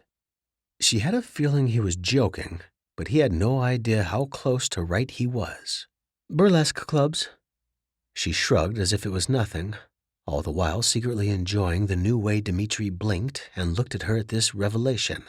"I've worked at a few of them around the city part-time," she explained. "When you're blessed and cursed with curves like mine, it's important to learn how to protect yourself, to weaponize yourself. I learned how to put my body to good use, all while retaining my autonomy. I really enjoy it, actually. It's a lot of fun." "I meant the pickpocketing. However, that does explain a lot," Dmitry mused. The silence that settled between them was so thick that she could have cut it with a knife, or released them both with a kiss. She was certain their impromptu makeout session weighed as heavily on Dmitry's mind as it did her own. Otherwise, being in one another's proximity wouldn't feel this way. It was like watching a Hollywood bomb count itself down to zero and bracing yourself for the explosion that never came. "So, we agree to go with my plan?" she asked him. "We're in agreement that you have a plan," he said finally, "even if I don't like anything about it. Just promise me the moment anything more than your hand starts to go south, you abort the mission. You get out. Whatever Boris has on him isn't worth blowing your cover over. If anything feels amiss, we'll find another way to get the info." Harper grinned and gave him a thumbs up. She was confident nothing would go amiss, especially not after her success seducing the unseducible Dmitry Karev. She'd had no honest idea going in how that would turn out, and look how well she had succeeded in working over her target. As he turned away from her, however, her smile diminished and she grew thoughtful. She followed him to the car. They still had work to do, and she couldn't afford to be distracted with thoughts of how she might have expanded her objective while Dmitry held her in his arms. Some victories she couldn't allow herself to taste. Harper sank deeper into the furry hood of her jacket as she hurried across the street from Marivana. It was evening, just an hour or two after the dinner rush. Dmitry was waiting for her by his car. "Well," he prompted her before she'd even touched down on the sidewalk. "Did you get the flash drive?" He was parked under a broken streetlight several blocks down from the restaurant, leaning against his unlit vehicle with his arms crossed. Harper moseyed up beside him and fell back against the car, her shoulder brushing against his. She expelled a long sigh. "I thought I told you to wait in the car," she stated. "I'm pretty sure I saw you stalking outside the window at one point. I told you I'd give you a full rundown of everything that happened when I got back. Why couldn't you just trust me?" "I trust you," Dmitry said. "Forgive me if I don't trust Boris." He pushed off from the car and turned to stand over her. Without the street lamp to illuminate him, his presence seemed somehow bigger in the darkness, somehow inescapable. Not that she wanted to escape. "And forgive me if I don't think it's your place to tell me to wait in the car for you when you might be in danger," he murmured. "I know, right?" Harper moved slightly with an idea to get out from underneath him, but she gave that up. Dmitry was blocking her from going anywhere, and besides, she wasn't sure there was any place she would rather be than facing off against the handsome Russian in the darkness. She was still coming down off the adrenaline rush of her mission. Having him this close to her only prolonged it. Can you imagine one of us grown adults instructing the other to wait in the car like a child? She mock whispered. I can't even wrap my head around telling you what to do and expecting to be listened to. Sounds like something you'd say to me. Point taken, he muttered. Flash drive also taken, she supplied. I'm sorry. He didn't appear to have heard her. You think I'm doubting your competency, Harper, but I'm not. I was worried about you. What? That was fast. He interrupted himself mid-explanation as she produced the flash drive. Harper smiled wryly. I'm a fast girl when I want to be. Let's plug this puppy in and see what we can uncover. They both got into the car. Dmitry started the ignition as Harper pulled her laptop from out of the back seat and unfolded it. They drove in silence toward the park as she booted it up and typed in her various passcodes. Did you kiss him? Dmitry asked her. The question came out of nowhere. Harper actually paused mid-typing and turned in the passenger seat toward him. Now she could see Dmitry's face illuminated by the blue light of her laptop screen. Despite her roaring success, he did not look happy. His eyes were fixed on the road ahead, and the muscles in his gorgeous angular jaw were clenched harder than usual. What the hell does that got to do with anything? She demanded. I just want to know if you put into practice everything you used against me, he said. We made a plan. Did you stick to it? You know I didn't kiss him. She was trying very hard to feel annoyed with this invasive line of questioning, but somehow she couldn't bring herself to be genuinely irritated. It felt completely out of character for him to be giving her the third degree about her personal decisions. Hell, if she was being honest, it felt a little like navigating a conversation with a jealous middle school crush. You were hovering out there half the time watching me through the window, she reminded him yet again.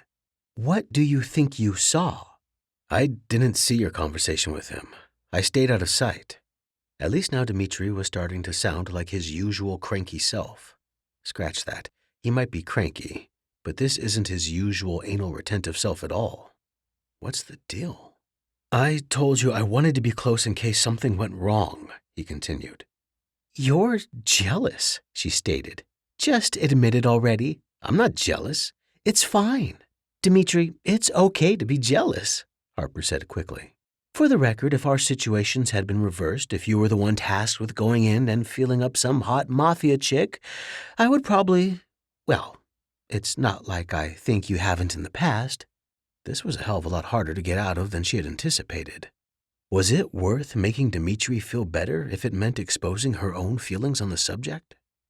But if the roles had been reversed in this scenario, then yeah. Even if it was for a good cause, I would feel a bit grouchy about you kissing someone else so soon after that, after you had practiced so recently with me. Dmitry was silent for a long moment. Harper kept her eyes fixed forward on her computer screen, watching the circular ball spin around and around as her desktop loaded. Finally, he broke through with a pertinent question. You think Boris is hot? She couldn't help it. She burst out laughing at this. After a moment, Dmitry's mouth flexed a little ruefully, and the tension between them eased somewhat. Despite his every denial to the contrary, he had just let her win the argument. He was admitting defeat. He was jealous of Boris. Harper decided to cut him some slack. He tried to go in for a kiss, she admitted as she stuck the flash drive into her computer. I had to keep my face close enough to his to block him from seeing where my hand was going. I made up some excuse about not liking the smell of vodka on his breath, not liking vodka in general. When he turned to order me a glass of wine, I disappeared back into the crowd. Not saying I wouldn't object to being taken out on an actual date there, she mentioned casually. Then, shit. What is it? Dmitry asked. I'm not sure. Harper squinted at the information printed across the screen, turning it over in her brain. It's not... Wait, I do know what this is. God damn it! All the swearing from the passenger seat isn't exactly inspiring my confidence, Dmitry mentioned as he turned them down a back street and slowed. We got a problem? Just a little one. Nothing I can't handle. He shot her a disbelieving look, and Harper smiled weakly. She tried the thumbs up again, but could see he wasn't buying it this time. It's just that, in order for me to log into this information, I have to use a different computer. What computer? Dmitry asked. I have to access it from one of the terminals Boris has used already. I have to use a mob computer, she explained. That's the only way we're going to be able to get anything off it. The good news is, it doesn't look like they planned for someone with my skill set to get a hold of this. It's not like the automated retaliation we dealt with the other day.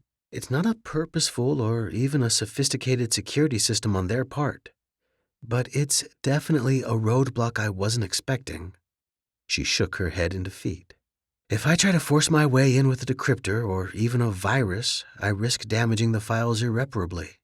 The information would be scattered and unintelligible. It would be beyond recovery. So we don't have any other options, Dmitry surmised. I'm afraid not. She peered at him out of the corner of her eye, but he wasn't looking at her. Think you can get us in somewhere? Dmitry was silent for a long moment. Harper, whose talkativeness normally increased when faced with unfilled air, kept quiet. As much as she had uncovered about the man sitting beside her when she was acting alone as Belvedere, there was so much about him she still didn't know.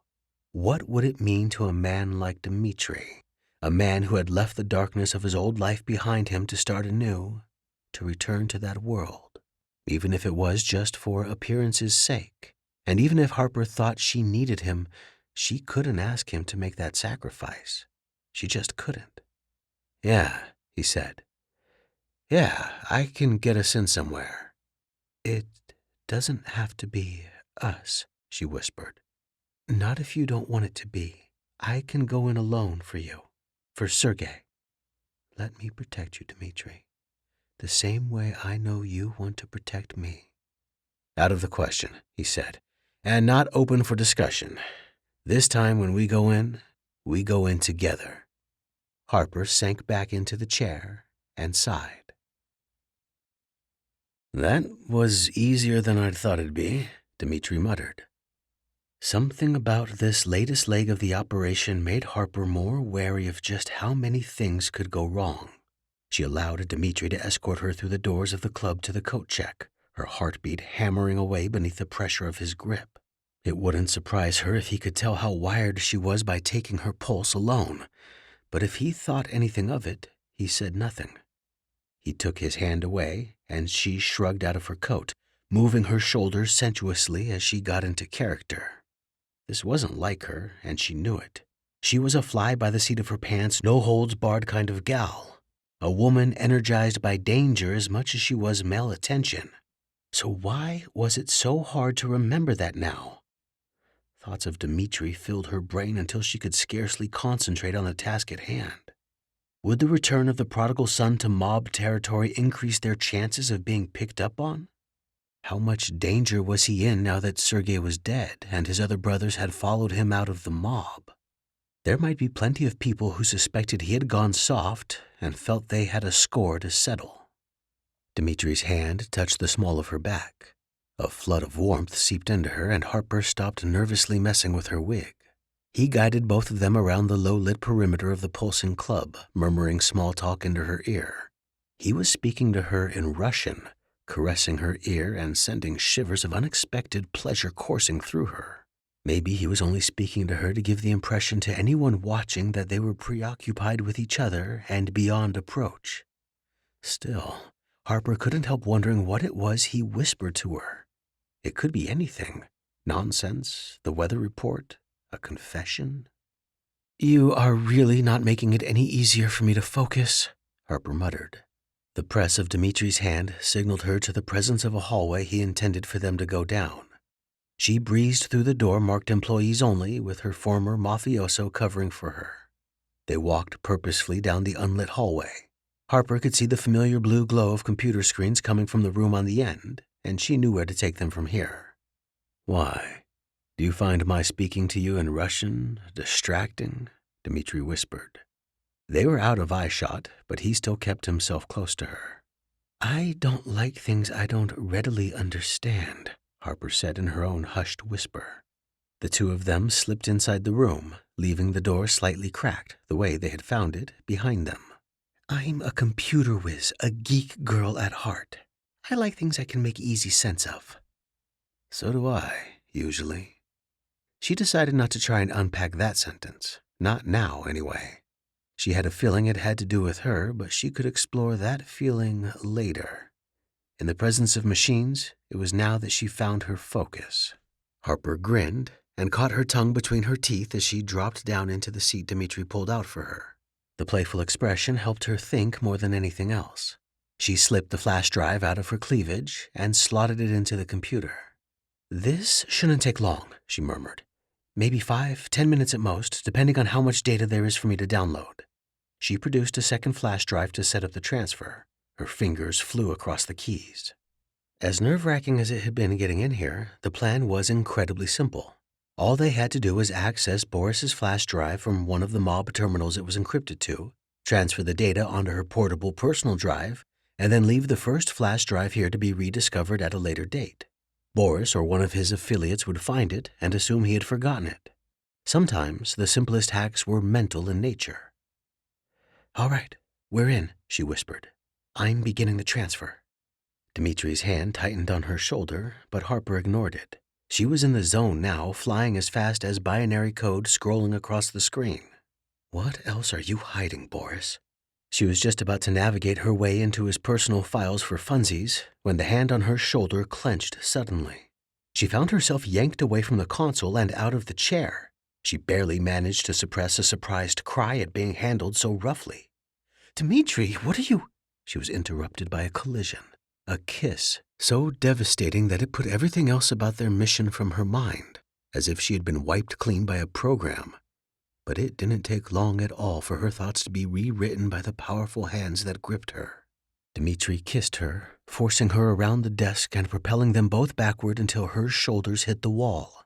He held her there, his body aligned with hers, a drowning man with a steadfast refusal to come up for air. He kissed her as if every misunderstanding that had ever passed between them could be erased, as if the kiss was the finest word he could think of, and the act of speaking it was pure collision. His lips moved with an unleashed passion that might have startled them both had he left them any time to think. Her head spun. What was happening? Why was this happening? She brought her hands up to clutch his shirt collar, as if the press of her fingers was the only thing keeping him from devouring her whole. She was still in hacker mode, still thinking in lines of code and keystrokes But now Dmitry's lips were stroking hers, massaging them open against his, and she was momentarily powerless to resist. She had been craving this sensation almost nonstop since their encounter earlier in the park, and her body couldn't care less what her brain had to say on the subject. She wanted more of his forceful lips and heated touches, a lot more, and she didn't care when or how these things came to her. Just go with it, he ordered her in a strange, throaty voice.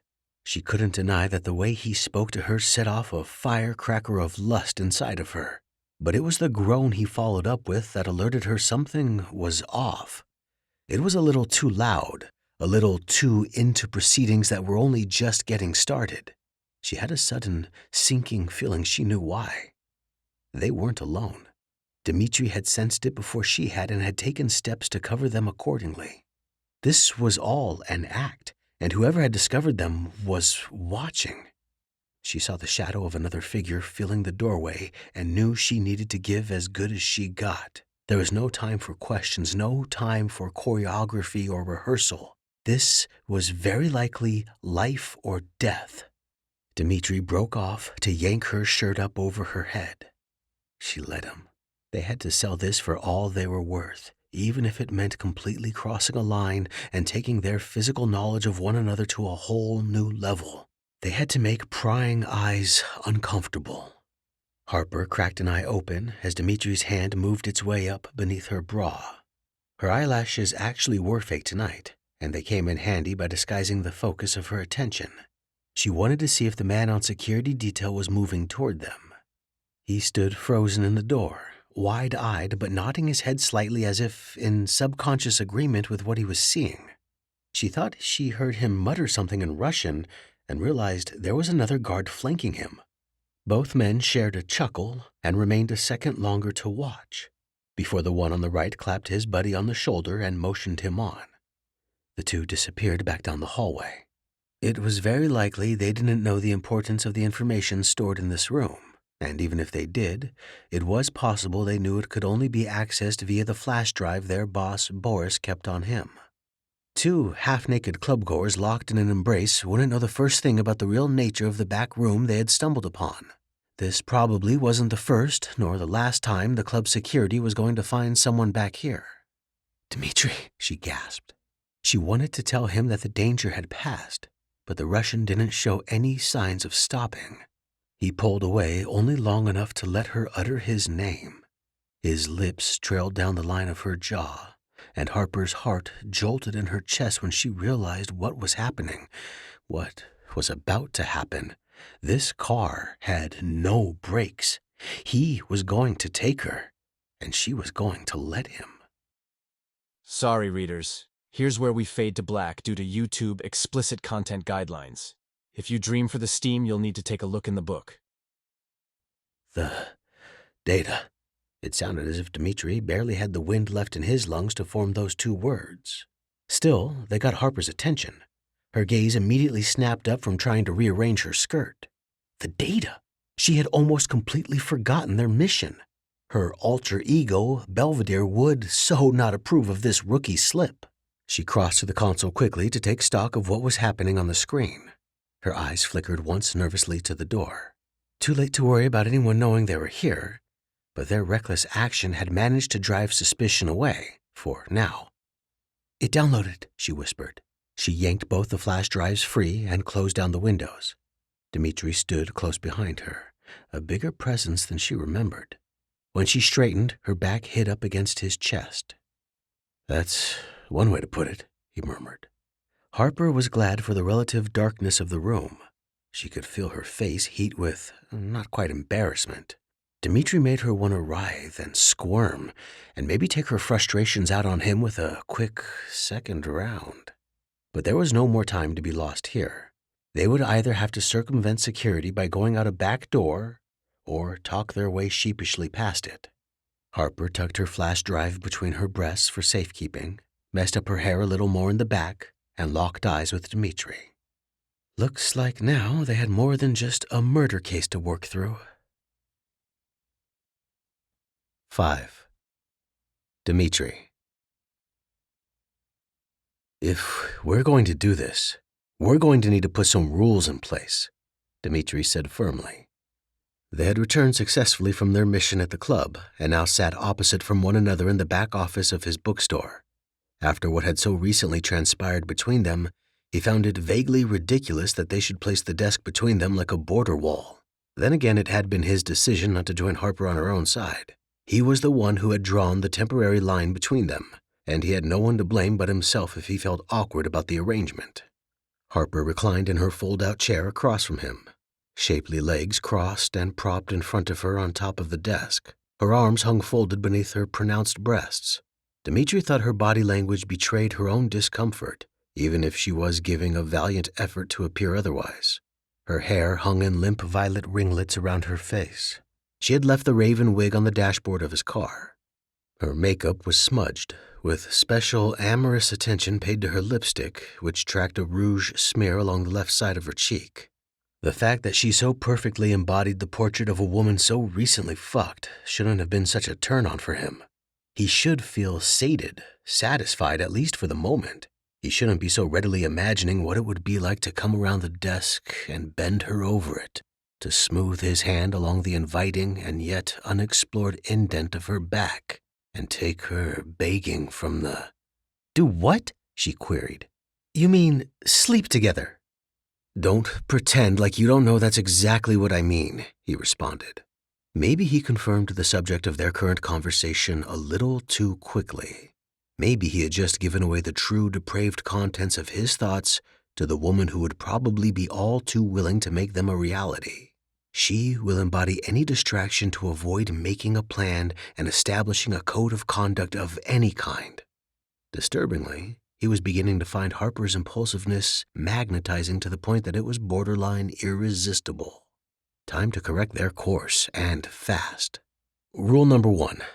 No more public places, and we use protection, he added, wishing that hadn't crossed his mind as an afterthought. Birth control deserved to be priority number 1. That's 2 rules, but I agree, Harper stated. At least I can promise you I already have the second point covered. I've been on the pill since I was in 5th grade. Her easy dismissal didn't cover all of his concerns, not by half. Dmitry eyed her skeptically and crossed his own arms to mirror her posture. I'm glad you practice safe sex. At least I'm glad one of us had the thought to take it into account earlier this evening. Now that the impenetrable haze of lust had momentarily subsided, Dmitry felt determined to make all future decisions for them well in advance.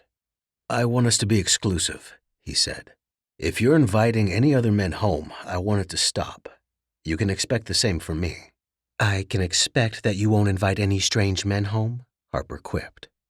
He debated on whether or not to let himself feel annoyed that she wasn't taking this seriously when he noticed the hard look that had come into her expression. How had he missed it before? She could level the ancient foundations of his bookstore with the withering quality of her glare. Let's get one thing straight between you and me, she continued. You don't own me, Dmitry. I'm not some rare, one-of-a-kind book you get to enjoy and then lock up behind a glass display case. You don't get to dictate rules about this sort of thing, and you don't get to set the bar for the sort of sexual relationship you think we should have. Actually, I think I do, he replied. He leaned forward on the desk, and Harper did the same, glaring him down with eyes as pale as blue fire. You exist here in my store because I allow it. I let you meddle in my family affairs because I gain slightly more than I lose by having you around. Now I've been inside you. You've let me claim you for my own every step of the way, Harper, and I have no plans on letting you go. Yeah? I bet you don't need me to tell you where you can take your plans and stick them, she retorted, face flushing slightly beneath her mop of unruly curls. If only you could see yourself right now, Dmitry said. I think only one of us here expects to be taking something in the near future. The silence that descended between them was almost deafening in its unvoiced promise. If they continued working together, he would claim her again. It wasn't a matter of if, but when. They both knew it with every fiber of their beings. It was one thing to trade scathing remarks, but the attraction they shared was inescapable, even if the exact terms by which it was defined were less easily explained. If there were things between them, it felt dangerous to put a name to them, to explore them. At least, on this front, he thought they could both agree. It was better to take what was willingly given and leave it at that. Huh, Harper said finally, just when he thought the tension between them was enough to drive one of them over the table.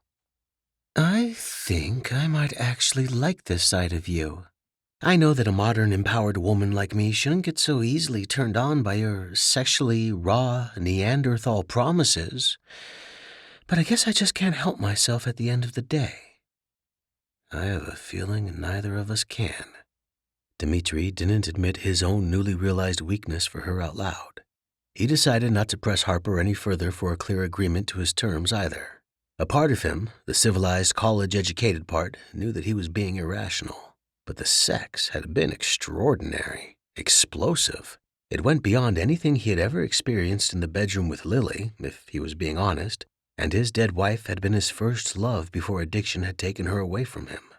Intimacy with Harper was a revelation that 5 years of non-committal rebound sex in the wake of Lily's death hadn't prepared him for. It was far too good to give up willingly. The thought that he might get more of it in the future was making him into a sex-crazed monster, as unrepentantly wolfish as either of his brothers. He needed to have rules established for her sake. Fortunately, what I can help is our investigation. When Harper rose, Dmitry rose with her. She surprised him by leading the way out of the office and back out to the front of the store. He reached forward to catch her arm before she could escape. "You're going home?" he guessed. She nodded, and he withdrew momentarily as she shouldered on her coat. "Why don't you just stay here and work?" The thought of losing their working relationship had only just occurred to him, and he wondered how far he could backpedal in his alpha male talk in order to get her to stay. Thankfully, when Harper turned back to him, the genuinely happy quality of her smile was enough to put his sudden agony to rest. "Why? You going to miss me?" She cocked a hand on her hip to punctuate her question, but Dmitry didn't answer her outright. He drew himself up closer to her, helpless to stay away now that there was no longer a desk between them. He wanted to kiss her. He didn't. He hadn't worked out what the rules were for that sort of thing in his head yet going forward. Instead, he lifted his finger to her temple to shift one of her loose pin curls back behind her ear. "As you can see, I'm in dire need of a shower after the day's activities," she murmured through pursed lips. Despite her defiance earlier, she appeared to submit readily to his attention now. "And I've got to take this most recent data dump back to the home base to decrypt it." "I thought we agreed the bookstore was your home base," Dmitry said. Harper shook her head. "See, you think you're in control, but I only let you think that." She drew his finger away from her face and planted a quick kiss on it. The thoughtless gesture made something wrench to life in him, something wonderful. She could upend his carefully ordered existence with just a glancing touch of her lips. She could make him want things he had never expected to have again. Not since Lily. "I'm still running my own server out of my house. It's a lot more powerful than the admittedly excellent hacker's paradise you've helped me set up here. I'll get myself cleaned up while the decryption runs, and then I'll be back." "Jesus, I forgot what time it is." Dmitry glanced at the clock near the register. "Get some sleep if you can. Finding my father's killer can wait a few more hours." "Likewise, you should try to schedule in a few Z's yourself," Harper advised as she pulled away from him, a little reluctantly, he thought. "I can't guarantee how much rest you'll be getting in the future now that you think you'll be exclusively monopolizing my time." It was the sort of parting comment he expected from her by now. Still, he couldn't help turning it over in his mind hours later as he went about unpacking shipments in the back room. Contrary to Harper's advice, Dmitry found he couldn't bring himself to sleep just yet. He was at a real risk of burning his candle at both ends. But he couldn't get the beautiful hacker and her effect on him out of his head for longer than a few minutes at a time. His Uncle Igor usually stopped by early Saturday mornings anyway to browse his newer stock before he opened. Dmitry would hate to deny his uncle one of the very few pleasures the other man allowed himself in life, so he worked tirelessly now, knowing his uncle would probably show up with an additional cup of coffee at the end of it all to make his sleeplessness worth it. Despite his best efforts, the book titles and check marks on his shipment ledgers started to blur together. His mind wandered, and he found himself wondering what color Harper's hair would be when she returned. A slip of paper fell out of the hardback he was holding and ghosted across the floor. Dmitry bent to retrieve it, expecting a receipt. What he found instead was a printed note depicting a sequence of numbers. He paused to study it. Something tugged at his awareness, but it was more of a nagging sensation than a feeling of outright recognition. Had he seen these numbers somewhere before? Not these ones specifically, but a pattern like them. They looked as if they could form a cipher. Maybe Harper was right about his sleep schedule being disrupted. Dmitry shook his head to dispel his exhausted, suspicious thoughts. He considered crumpling the paper up in his fist and tossing it into the waste bin when the nagging feeling came again. This time he listened. Harper had predicted something like this. Hell, she had outright proven to him that something was going on inside his own store. But Dmitry still wanted to believe it was a fluke. He'd found plenty of notes forgotten by their previous owners inside his books. Maybe someone in the mob was using his store as a front, cooking his books and encrypting and funneling messages through his work network. But there was no one stupid or brazen enough to physically do it right under his nose. Dmitry kept the note intact. He set it aside on the desk and studied the remaining pile of books stacked in front of him critically. He was completely awake now. After a moment, he pulled a random book toward him and flipped it open. By the time the back room phone rang an hour later, he had accumulated half a dozen notes. "This is Dmitry," he intoned into the receiver as he picked it up. He was stunned enough by his discovery of the code that he sounded completely neutral, completely devoid of emotion, which was good because he didn't know who might be calling him at this hour or how they might be involved. "Dmitry, it's Belvedere," Harper corrected herself quickly. "I finished up that chore I promised I'd look into completing for you. You might want to come inspect it. Scratch that, you definitely want to see what I've managed to do for you." She sounded nervous, excited but not in a good way. They hadn't discussed phone calls to the shop, but he decided to follow her lead on this one and speak in their own improvised code. Who knew who might be listening in? "Sorry to keep piling more stuff onto your plate, but I might have another immediate chore for you." He fanned the accumulated notes in his hand, glaring like a peeved poker player who had just been dealt a terrible hand at the table. "We discussed that it might come up before. You remember? Why don't you meet me?" A crisp knock sounded from the front of the store, and Dmitry froze. He could hear his own pulse pounding in his ears, almost loud enough to drown out Harper. "Was that somebody at the door?" Her voice sounded faint on the other line, almost like she was whispering. Dmitry craned to look into the other room. The shutter was still drawn across the window in the door, and the closed sign still faced the street. A tall figure loomed on the welcome mat outside.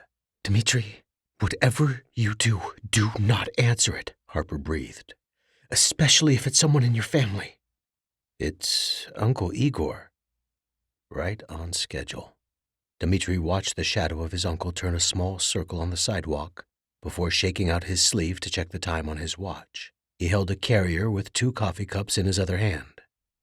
Every suspicion Dmitry had been juggling in his subconscious slammed into him at once. His uncle, his father's brother, and the man Sergei had trusted most, probably more than he trusted his 3 sons, who had always been loose cannons with conflicting senses of commitment when it came to mafia affairs. Why hadn't he seriously considered it before? Igor was the associate with his fingers in the most pies, the spider who was perfectly placed in the web. Igor was the one who came by the bookstore most often, the one who had encouraged Dmitry to step away after his wife's death, the one who had whispered in Sergei's ear to let him go. Igor had encouraged the division between Sergei and his sons every way under the guise of releasing them from the mafia's stranglehold. What if the reality was different?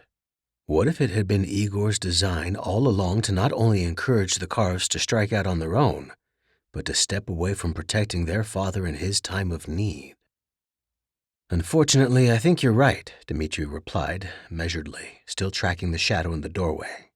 "I don't have time to meet with him today." Harper recovered her grasp of their code. "Right. We've got chores to do. Are you okay with taking a day off from work?" "More than okay."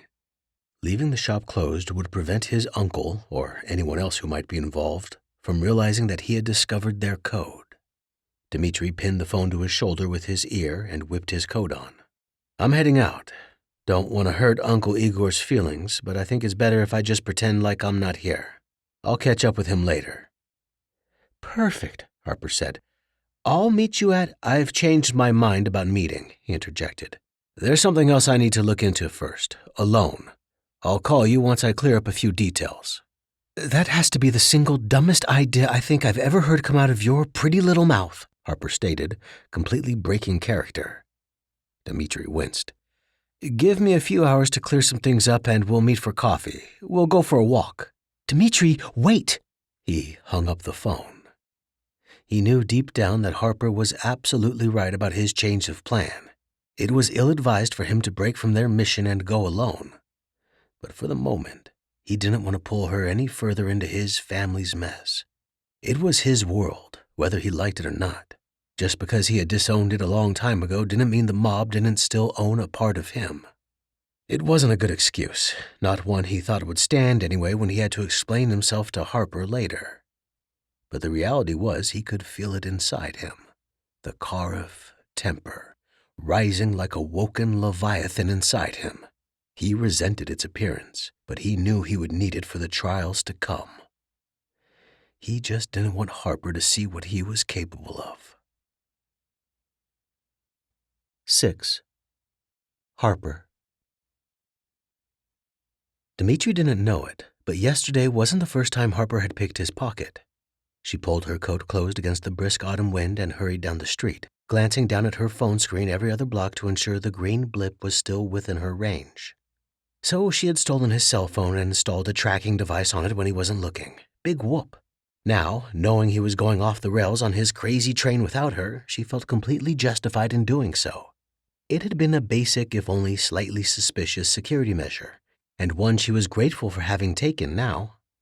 "You are in deep shit, Karev," Harper muttered to herself as she hustled across the street to the boxing gym on the corner. "Or as they say in Mother Russia, deep dermo." It wasn't necessarily a true statement, of course. If she didn't belong to Dmitry, and she would insist until the day her warranty ran out that she didn't, then he didn't belong to her either. But she sure as hell felt he owed an explanation for this latest stunt. Investigative partners didn't just get to arbitrarily decide when they did or did not get to shut the other half of their team out. If she didn't get to fly solo anymore, then neither did he. The Dmitry dot on her tracker indicated that he hadn't moved from inside of the boxing gym for the last 15 minutes. Harper swiftly approached the man she spied posted up outside the entrance. He was young, maybe 20, his muscles overcompensating for the fact that he probably still got carded at the underground fight clubs he frequented. The cigarette he was smoking fell out of his mouth as Harper breezed past him through the door. She would have to savor his reaction later. Right now, she only had one objective in mind, and that was letting Dmitry know just how little she appreciated being hung up on. Men dropped their cigarettes when she was around. They did not willfully drop her calls. All activity ceased the moment she stepped into the main practice room.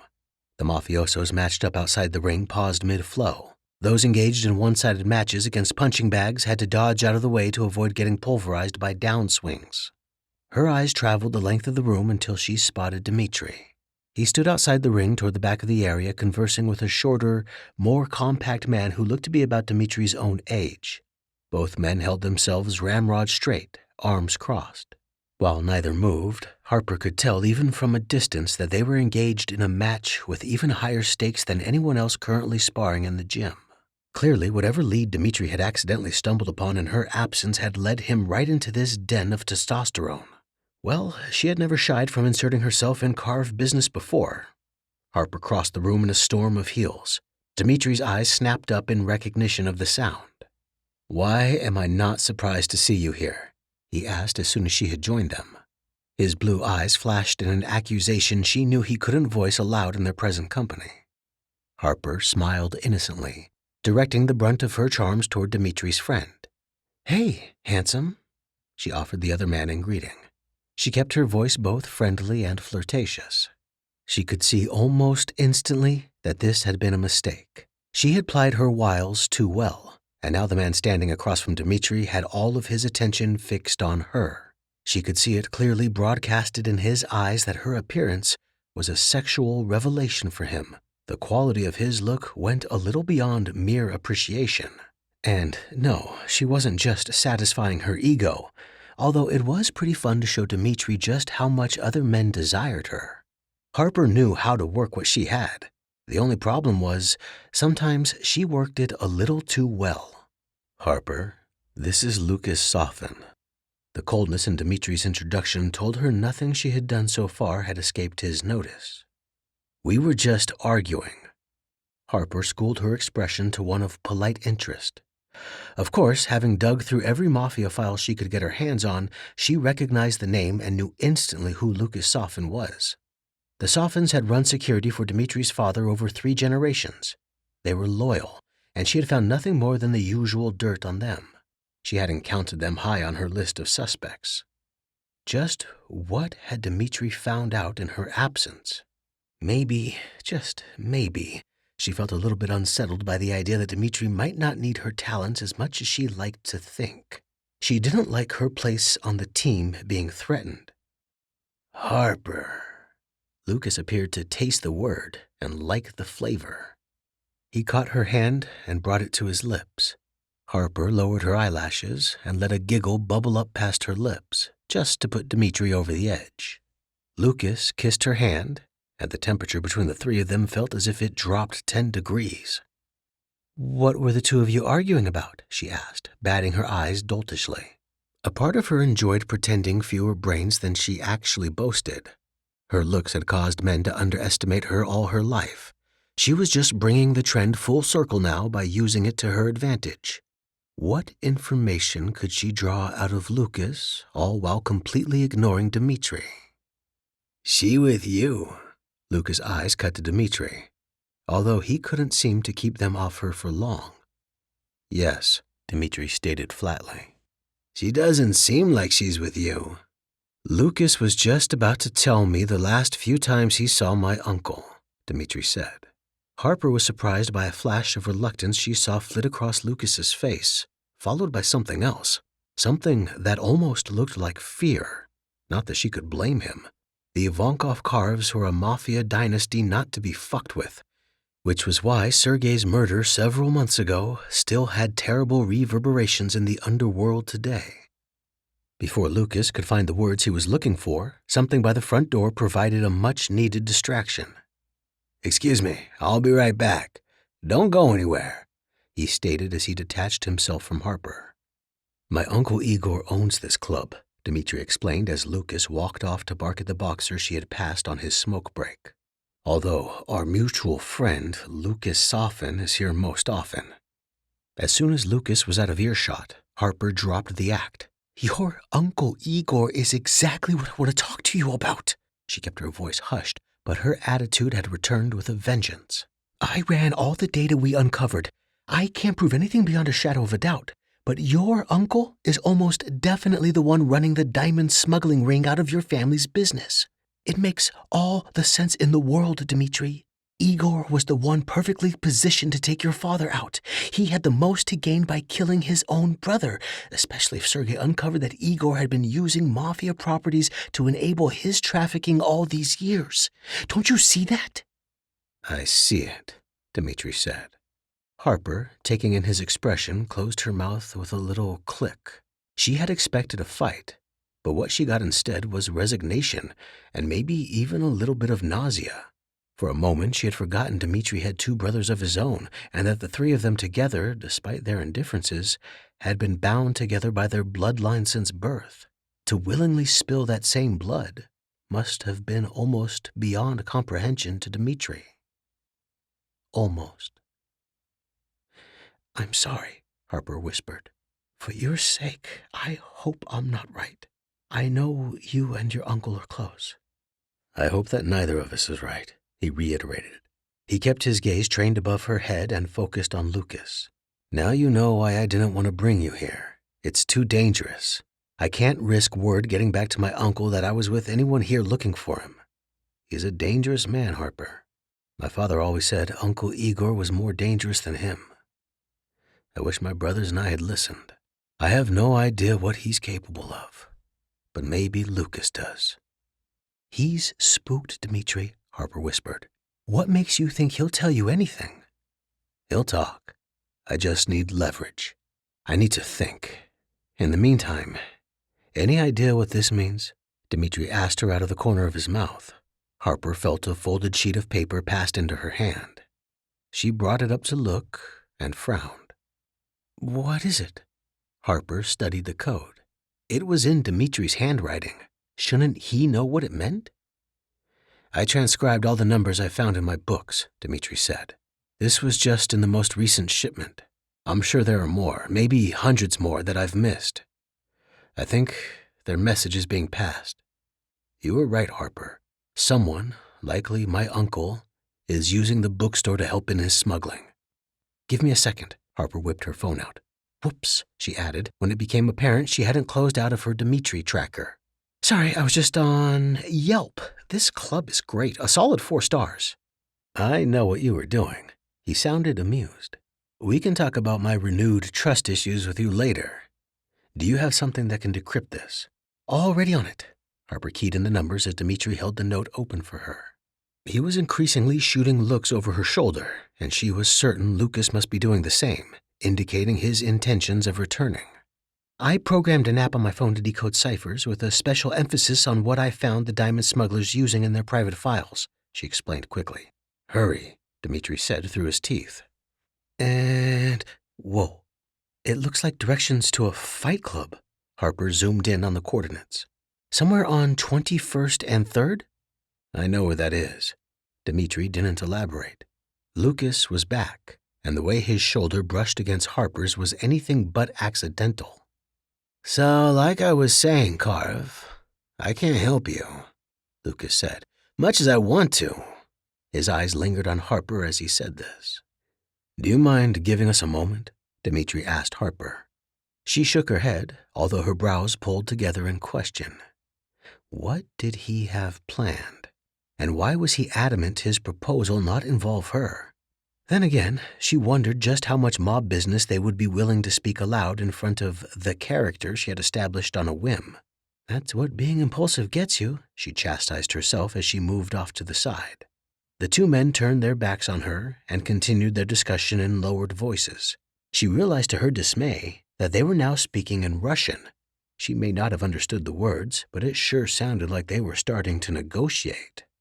Was it her imagination, or was Lucas openly staring at her now with a smile on his face? The two men broke off, and Lucas dismissed himself with a nod before strolling to the back. Dmitry rejoined her. Well, Harper thought she would burst if she didn't get some answers. He's going to fight me, Dmitry said. Tonight, the club on 21st and 3rd.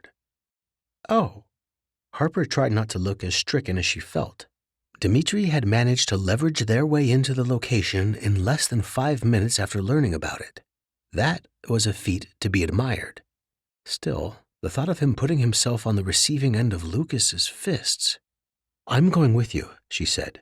Seriously, I will find a way to follow you if you don't let me come along to watch your back. Honestly, I was counting on it.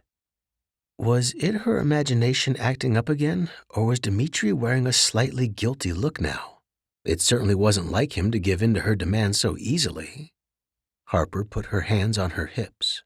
Dmitry, what did you promise him if he won? She demanded. This time, his eyes met hers unflinchingly. You, he said.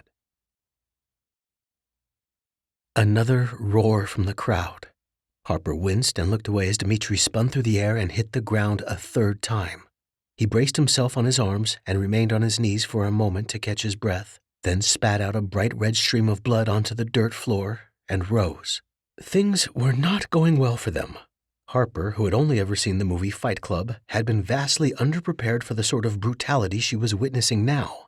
This was no boxing ring that Dmitry and Lucas Sofin battled in. It was the empty dirt floor of a warehouse. A ring had been drawn in chalk around the combatants, and the place was packed with the surging, jeering bodies of the audience. Vodka sloshed out of flasks and bottles, darkening the floor. Neither of the fighters wore gloves or any sort of protection. It was a bare-knuckle throwdown, and Dmitry was the one getting thrown down more often than not. His superior height and build, not to mention his adherence to the rules, were putting him at a massive disadvantage.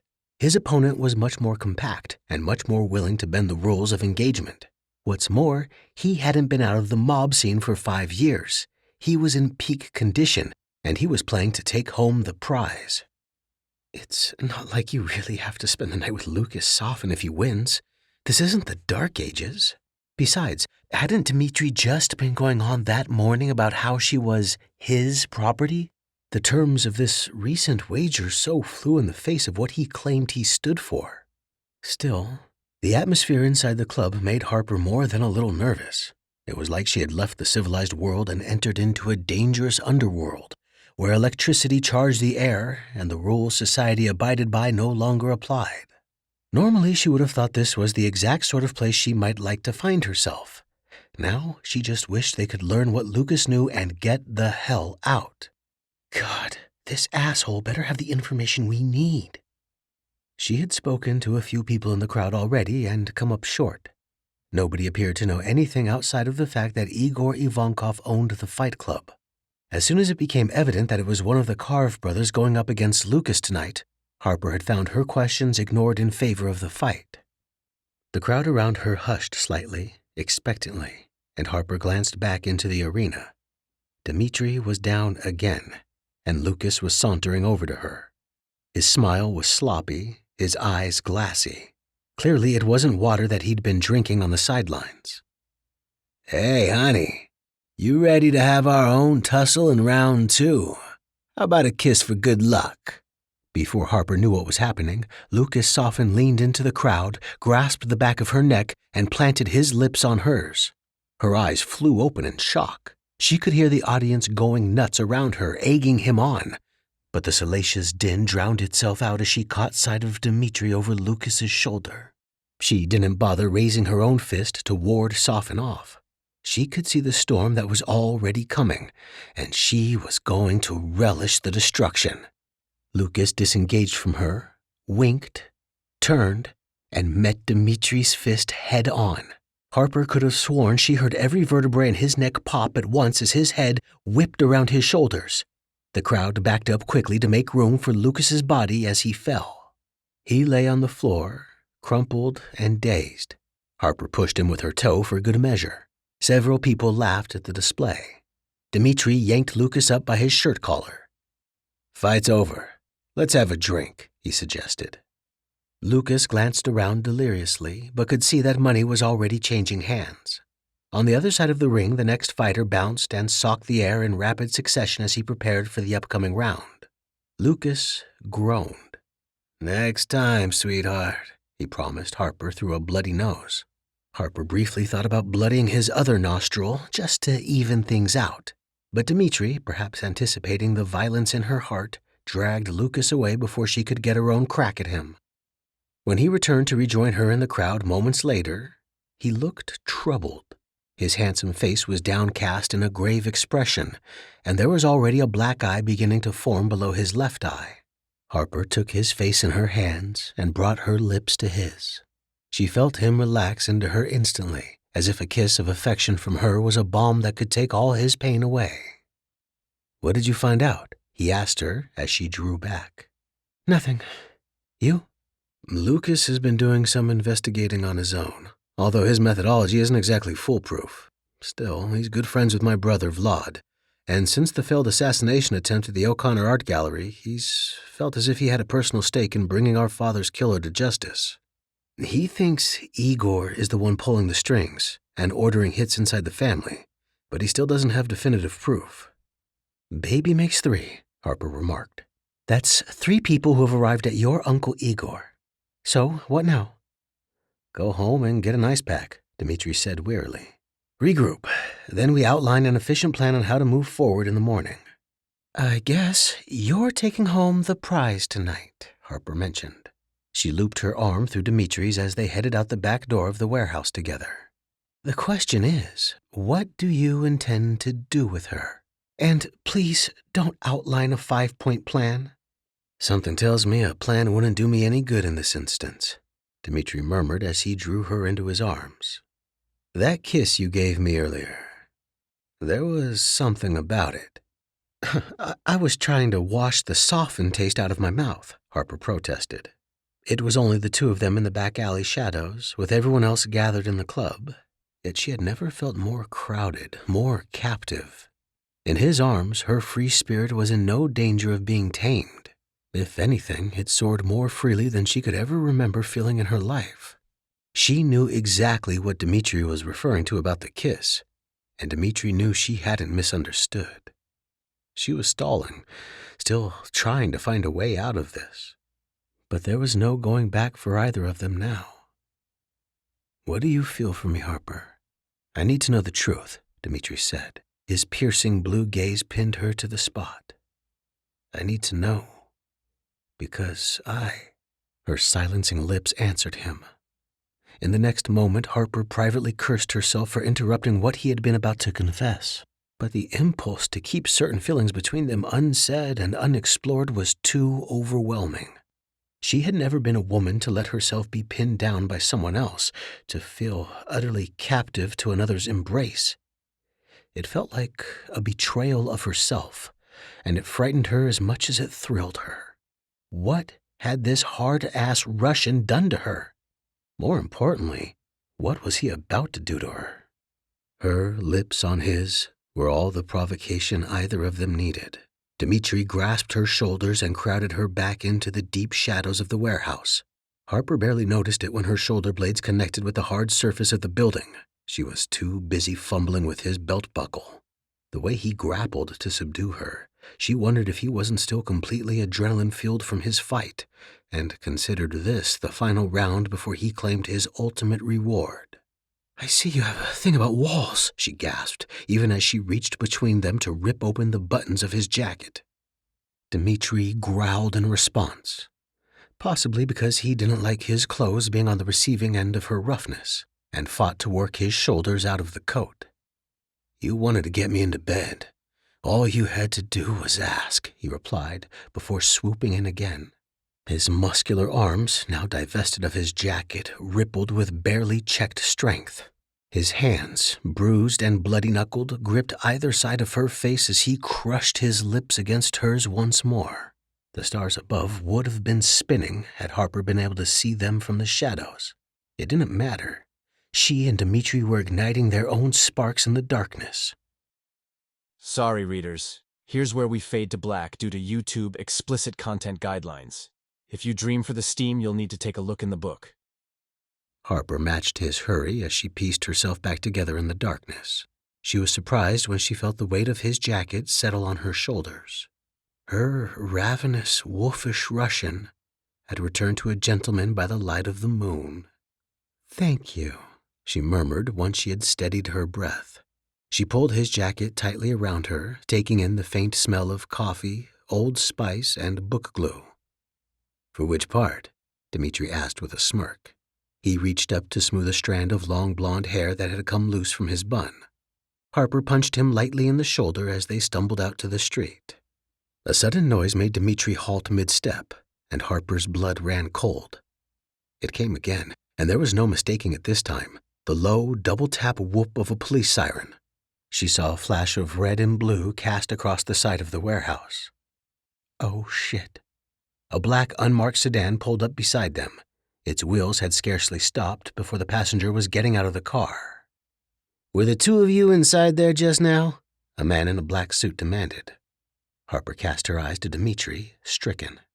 If he denied it, she would follow his lead. She'd already proven she would follow him anywhere, do anything to protect him.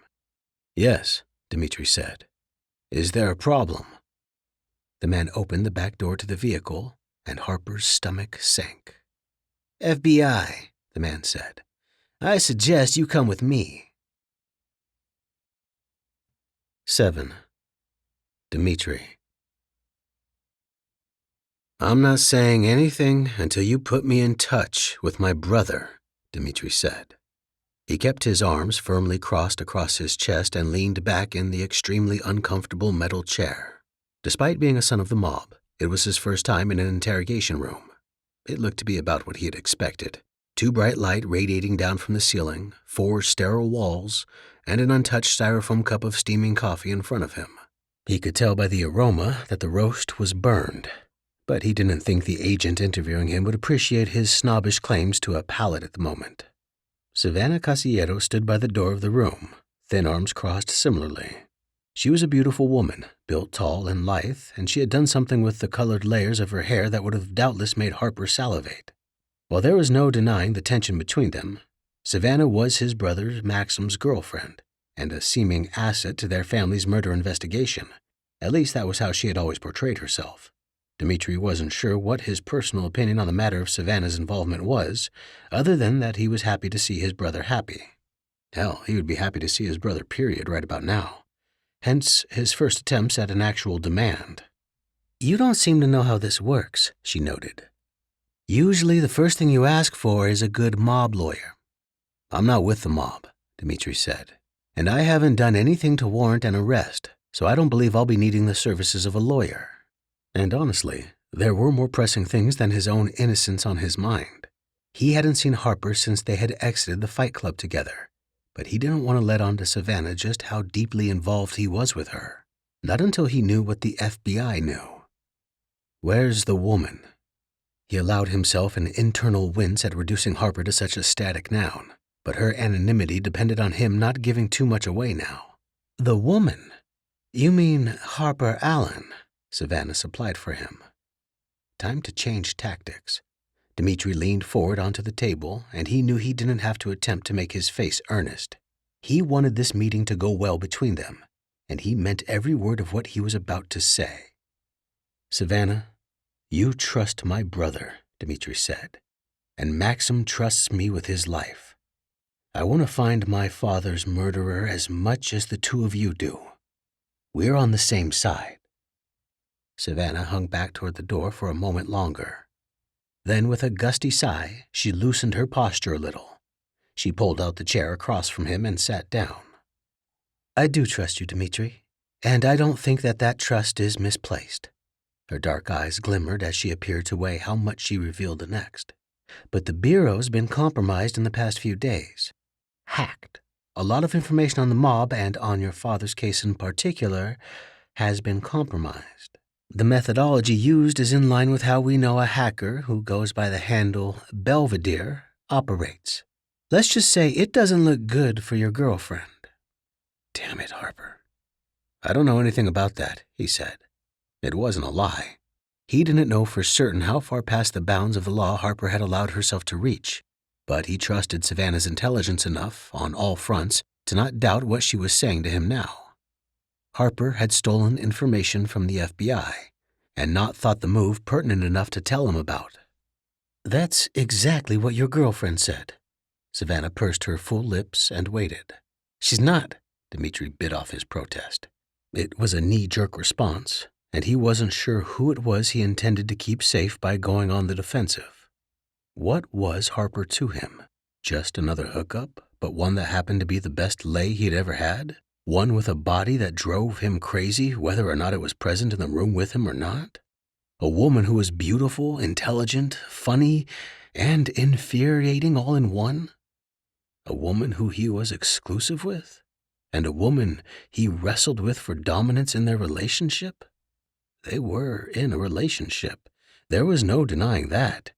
Arguing semantics in this situation was just about the dumbest inclination he'd had all day. Apparently, Savannah saw right through him. Her expression softened.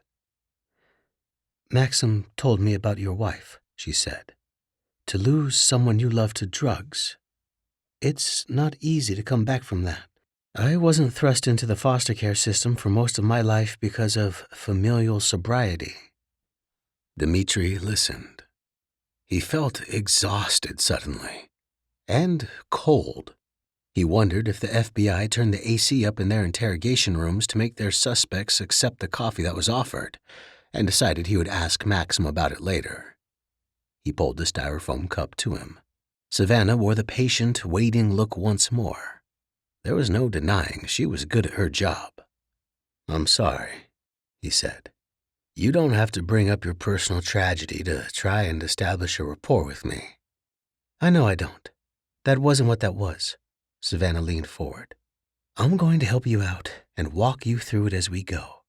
This is the part where I tell you I believe you didn't know anything about the FBI hack. But this is also the part where I caution you. I think it's likely Miss Allen lied to me because she was trying to protect you, but I don't like being taken for a ride. You haven't given me any reason to mistrust you, but she sure as hell has. Know who you're getting in bed with. Jesus. He wondered if the sexual simile had been purposeful, but he didn't ask.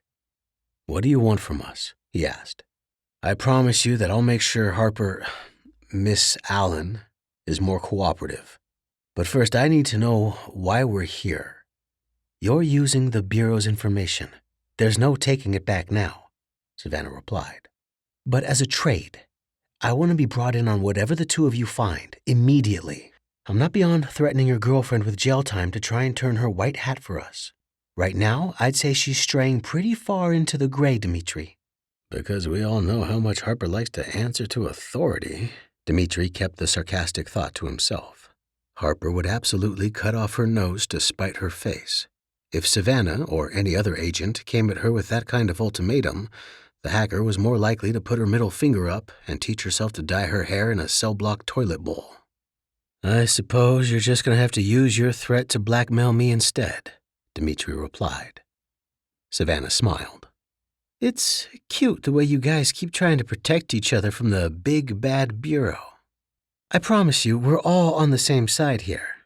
Well, I can make that promise for all save one." She thrust a finger at him. "You keep her on a tight leash from now on, and at the risk of sounding paranoid, sleep with one eye open. Not that she's hard to miss with that hair of hers." Savannah rose, and Dmitry took that as his cue to stand as well. "All right, Dmitry, you can go. When you need to get in touch, call Maxim." Dmitry agreed that he would. He continued to trade polite, meaningless words with Savannah as she led him down the hallway and out to the parking lot. All the while, his thoughts were in complete turmoil. Had Harper admitted the little detail of her hacking into the FBI server deliberately?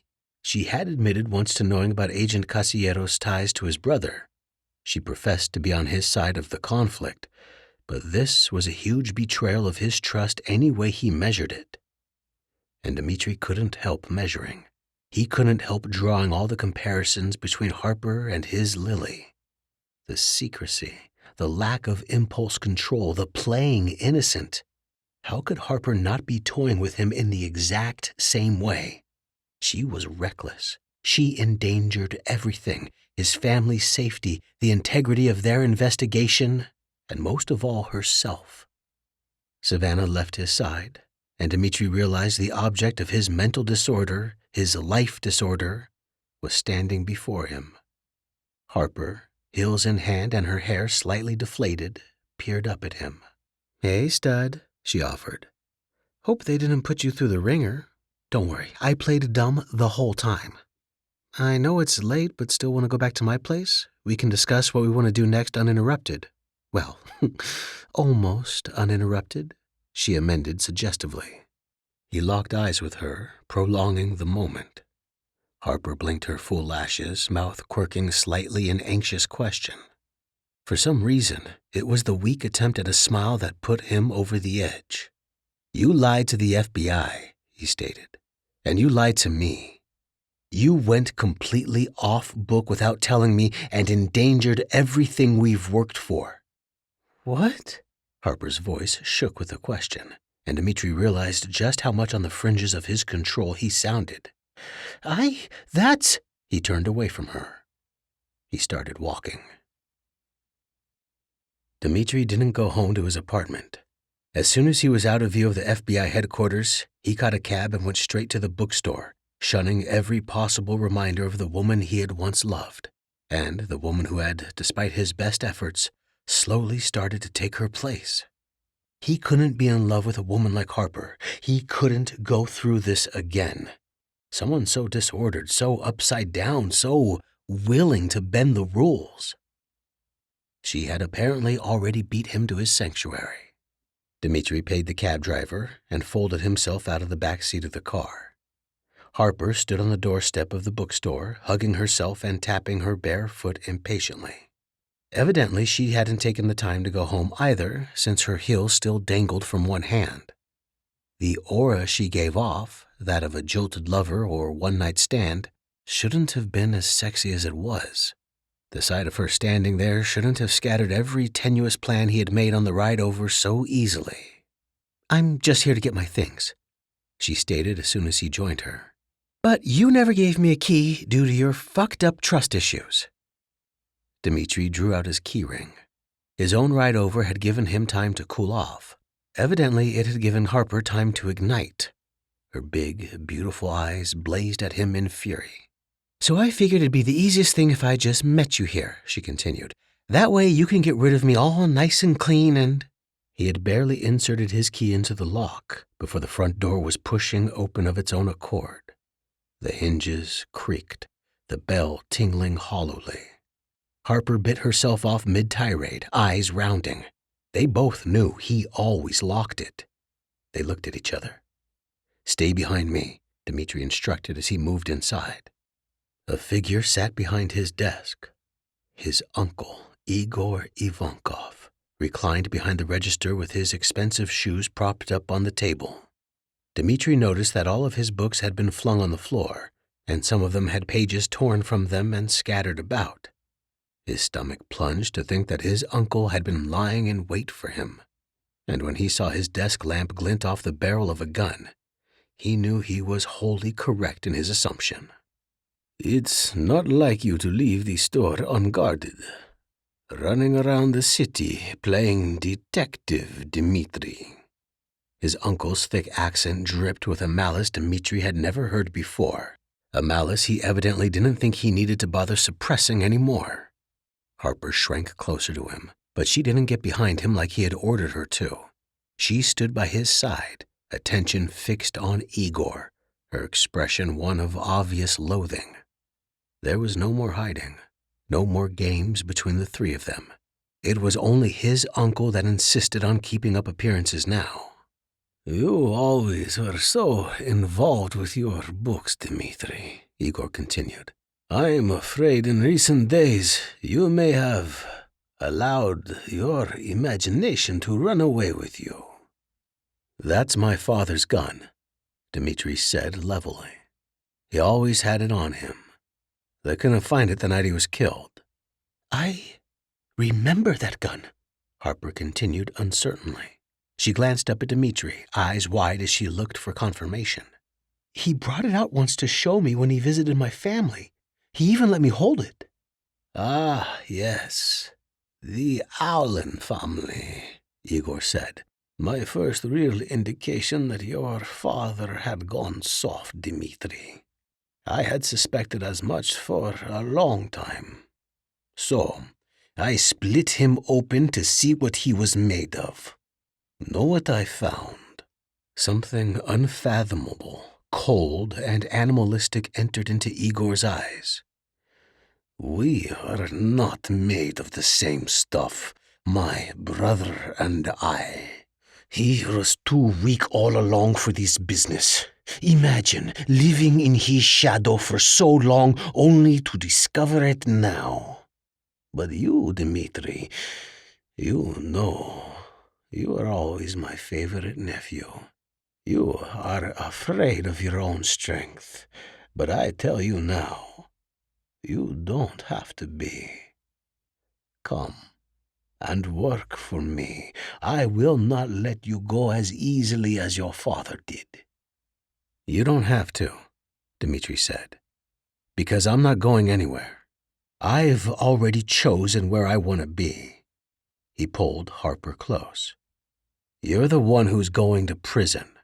"So you better give yourself up, you fratricidal piece of shit," Harper said, "and hope we go easy on you." Igor's eyes narrowed. "Bold words," he commended them both. "But so sad that you must die here together. A lover's murder-suicide," his uncle tutted. "I wonder what your wife will have to say about this when you join her in hell, Dmitry. Do say hello for me." Harper sucked in a loud breath, and Dmitry held himself perfectly still as his uncle leveled the gun at them. Igor pulled the trigger. There was a hollow click, and then nothing. The trick gun his father had always deployed in games of Russian roulette, the one he had carried on him until death, had one more trick to deliver. Igor stared at it incredulously and started reaching for his own gun. He was rising out of the chair, rising. "Move!" Dmitry shouted. For maybe the first and only time in their relationship, Harper listened. She animated at once, and then she did him one better. She took aim and hurled one of her shoes right at Igor's twisted, furious face. The heel point struck him on the side of the nose, dangerously close to his eye, and Igor reeled back as Dmitry dove for him. He yanked the gun out of his uncle's hand, turned and unleashed a pistol whip unlike anything he had ever given in his life. He heard the gun crack like thunder against his uncle's skull. Igor's body was limp before it hit the ground. Dmitry stared down at his father's killer, heart hammering in his throat. He watched the pool of blood begin to form around his uncle's head and leach into the carpet. He took his time taking in the crime scene, knowing that no fatal blow had been dealt, and the animal part of him wishing it was otherwise. Harper flew across the room and cemented herself against him with a cry. Dmitry dropped the gun and clutched her to him. "Oh my God, Dmitry! Are you okay?" Harper sobbed into his chest. Dmitry brought his hand up to cup the curve of her skull, relishing how familiar it had become to him already. He could feel her tears. "I'm fine. I need to call Maxim." But he didn't move a muscle. All he wanted to do was hold her forever and lose himself in the feeling. Grieving for his family could wait. The next part of his plan could wait. "Can't believe my father let you hold his trick gun," he added deliriously. "What were you, 14, 15? Can't imagine what your parents must have thought." "I can't believe it's over. Oh, God, it's over," Harper sobbed into his sweater. "You did it. You and your brothers, you avenged Sergei, Dmitry." "We avenged him," Dmitry said. "I couldn't have done it without you, Harper. Without you, I would have never known about my uncle's betrayal of our family. And I refuse to let you go now that it's all over." "Apology accepted?" she asked hopefully. Dmitry snorted. "You're right. I do owe you an apology for the way I acted. You're just not what you're used to," she supplied. "Or maybe I'm too much like what you're used to. I know your wife." "You're not Lily, Harper." He clutched her hard to him, forcing her head to come up. She blinked, her tears stopping production, her lips parting. "You're my partner." "You bet your ass I am." Her voice shook with laughter, with adrenaline, mirroring all the things that Dmitry himself felt in that moment. "I'm your partner, and I'm not going anywhere." Epilogue. Harper. "Whoa," Harper said. "I didn't realize this coffee shop was staffed entirely by your self-chosen sister wives, Dmitry. No wonder you're a regular here." Deja Brew was filled to brimming with customers that early November morning, but that didn't prevent Dmitry from being zeroed in on the instant they walked through the door. Harper let her hands slip from his, amusement bubbling up inside her as she assessed the situation from afar. The two female college students behind the counter had whipped their pretty heads around the instant Harper and Dmitry had entered together. Their waiting Stepford smiles combusted beautifully on their faces when they realized the couple had come together. "Should I leave the three of you alone?" Harper offered. Dmitry rolled his eyes, something she liked to think she had taught him, and settled the hand she had rejected possessively on the curve of her rear. She thought the barista at the steam wand was going to boil her milk over. Her angry attention was so riveted on them. "This can't be a surprise to you," Dmitry muttered as he steered her toward a back table. "I thought that Belvedere, the sexy, world-renowned hacker, was in the business of knowing everything about me. Besides, you come in here at least as often as I do." "Not enough times to know the score, apparently." Harper settled herself primly into the chair he pulled out for her. She had gone back to her natural red hair color in recent days, and she fluffed it over her shoulder now. Positive or negative, she enjoyed the attention she was getting as the handsome bookseller's hateful girlfriend. "I guess we've always come in separately," he mused as he took the chair across from her. "Mind if I treat you today?" "You mean I get more of a treat than I already have?" she demurred. It wasn't her best line, but there was no denying how dead sexy the man she got to call her own was. She found she didn't have the energy to despair over the other women who might look at him. Their attention and envy was inevitable, and really, she would be more surprised if they didn't look. Dmitry was the fixture every coffee shop deserved, a book-loving, bespectacled Adonis dressed as down-to-earth as his personality. The kind of man who made even the most milquetoast and even-keeled women wonder just what he could be hiding underneath that cable-knit sweater that was almost too tight in the biceps. Harper felt certain Dmitry was the unwitting muse of every screenplay and romantic novel hidden behind a computer screen in their vicinity. Hell, she had the skills to prove it. She may have momentarily retired her white hat in the wake of solving Sergei's case, but that didn't mean she couldn't have a little fun spying on the cafe's open network once they had settled in with their coffee. Dmitry leaned across the table toward her, and Harper reciprocated, enjoying the privacy they were able to find together in the crowded room. She let herself doubly enjoy the way his eyes drifted to her deepened cleavage. There was nothing quite like a man in reading glasses helping himself to an eye full of you for the sake of research. "You look like a high-end tart I just purchased out of a bakery case," he said in a low continuation of her metaphor. "Good enough to eat out." "Dmitry!" She swatted him on the shoulder, hoping her outward show of indignation would disguise the stirrings his filthy words inspired in her. He had to know by now just how much she enjoyed being the one to bring out this side of him. That damn Karev definitely had a mouth on him, and she knew firsthand just how well he could work it. Dmitry surprised her by turning those lips on her now, drawing her in for a surprise kiss that made her stomach heat and her toes curl. So much for privacy in a crowded room, Harper thought as he drew away with a perfect, lingering press of his lips.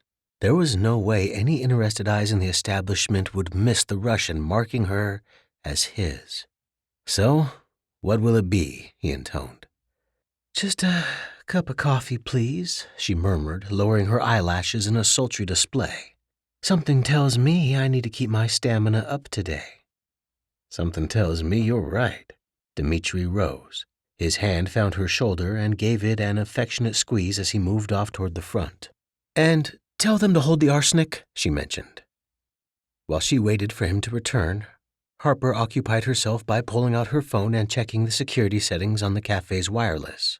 They were as insufficient as ever. She chewed on a stir stick and amused herself with snooping around. She decided to check on what the perplexed-looking man nearest to her was doing. He pored over his computer screen, chin in his hand, coffee forgotten. Occasionally, he cast his eyes toward Dmitry. Turns out, he was conducting a Google search on man buns and looking up the nearest capable barber in the area. Harper gave a small, involuntary snort at her findings. The women of the world would definitely benefit if more handsome men took up the hairstyle, that was for certain. The man's eyes returned to Dmitry, and Harper followed his gaze. Dmitry had his phone out and was indicating something on the screen to one of the Stepford baristas. The barista glanced up to look at Harper, and there was something different in her expression, something almost warm. She went so far as to give Harper a thumbs up when Dmitry wasn't looking. What the hell could Dmitry have possibly just shown her on his phone? Harper wasn't left in the dark for long. Her phone pinged and she swiped open her email inbox, brows drawing together in confusion. "I didn't book a trip to Tahiti," she muttered to herself as she thumbed through the ticketing info. "Hell, I don't even have a passport." Was it a phishing scam? She scrolled down. There was Dmitry's name booked into a seat right beside her. What's more, the email had originated from his address, and there wasn't a chance in hell that anyone dating a hacker would ever be compromised. Still, there was no way this could be real.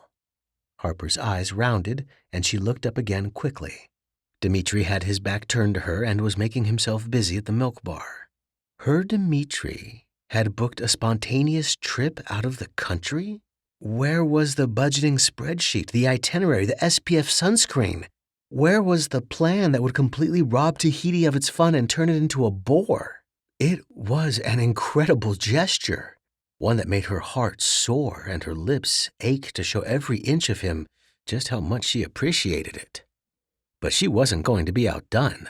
While a surprise vacation was clearly a step in the right direction, Harper couldn't afford to have her position as the couple's wild card challenged.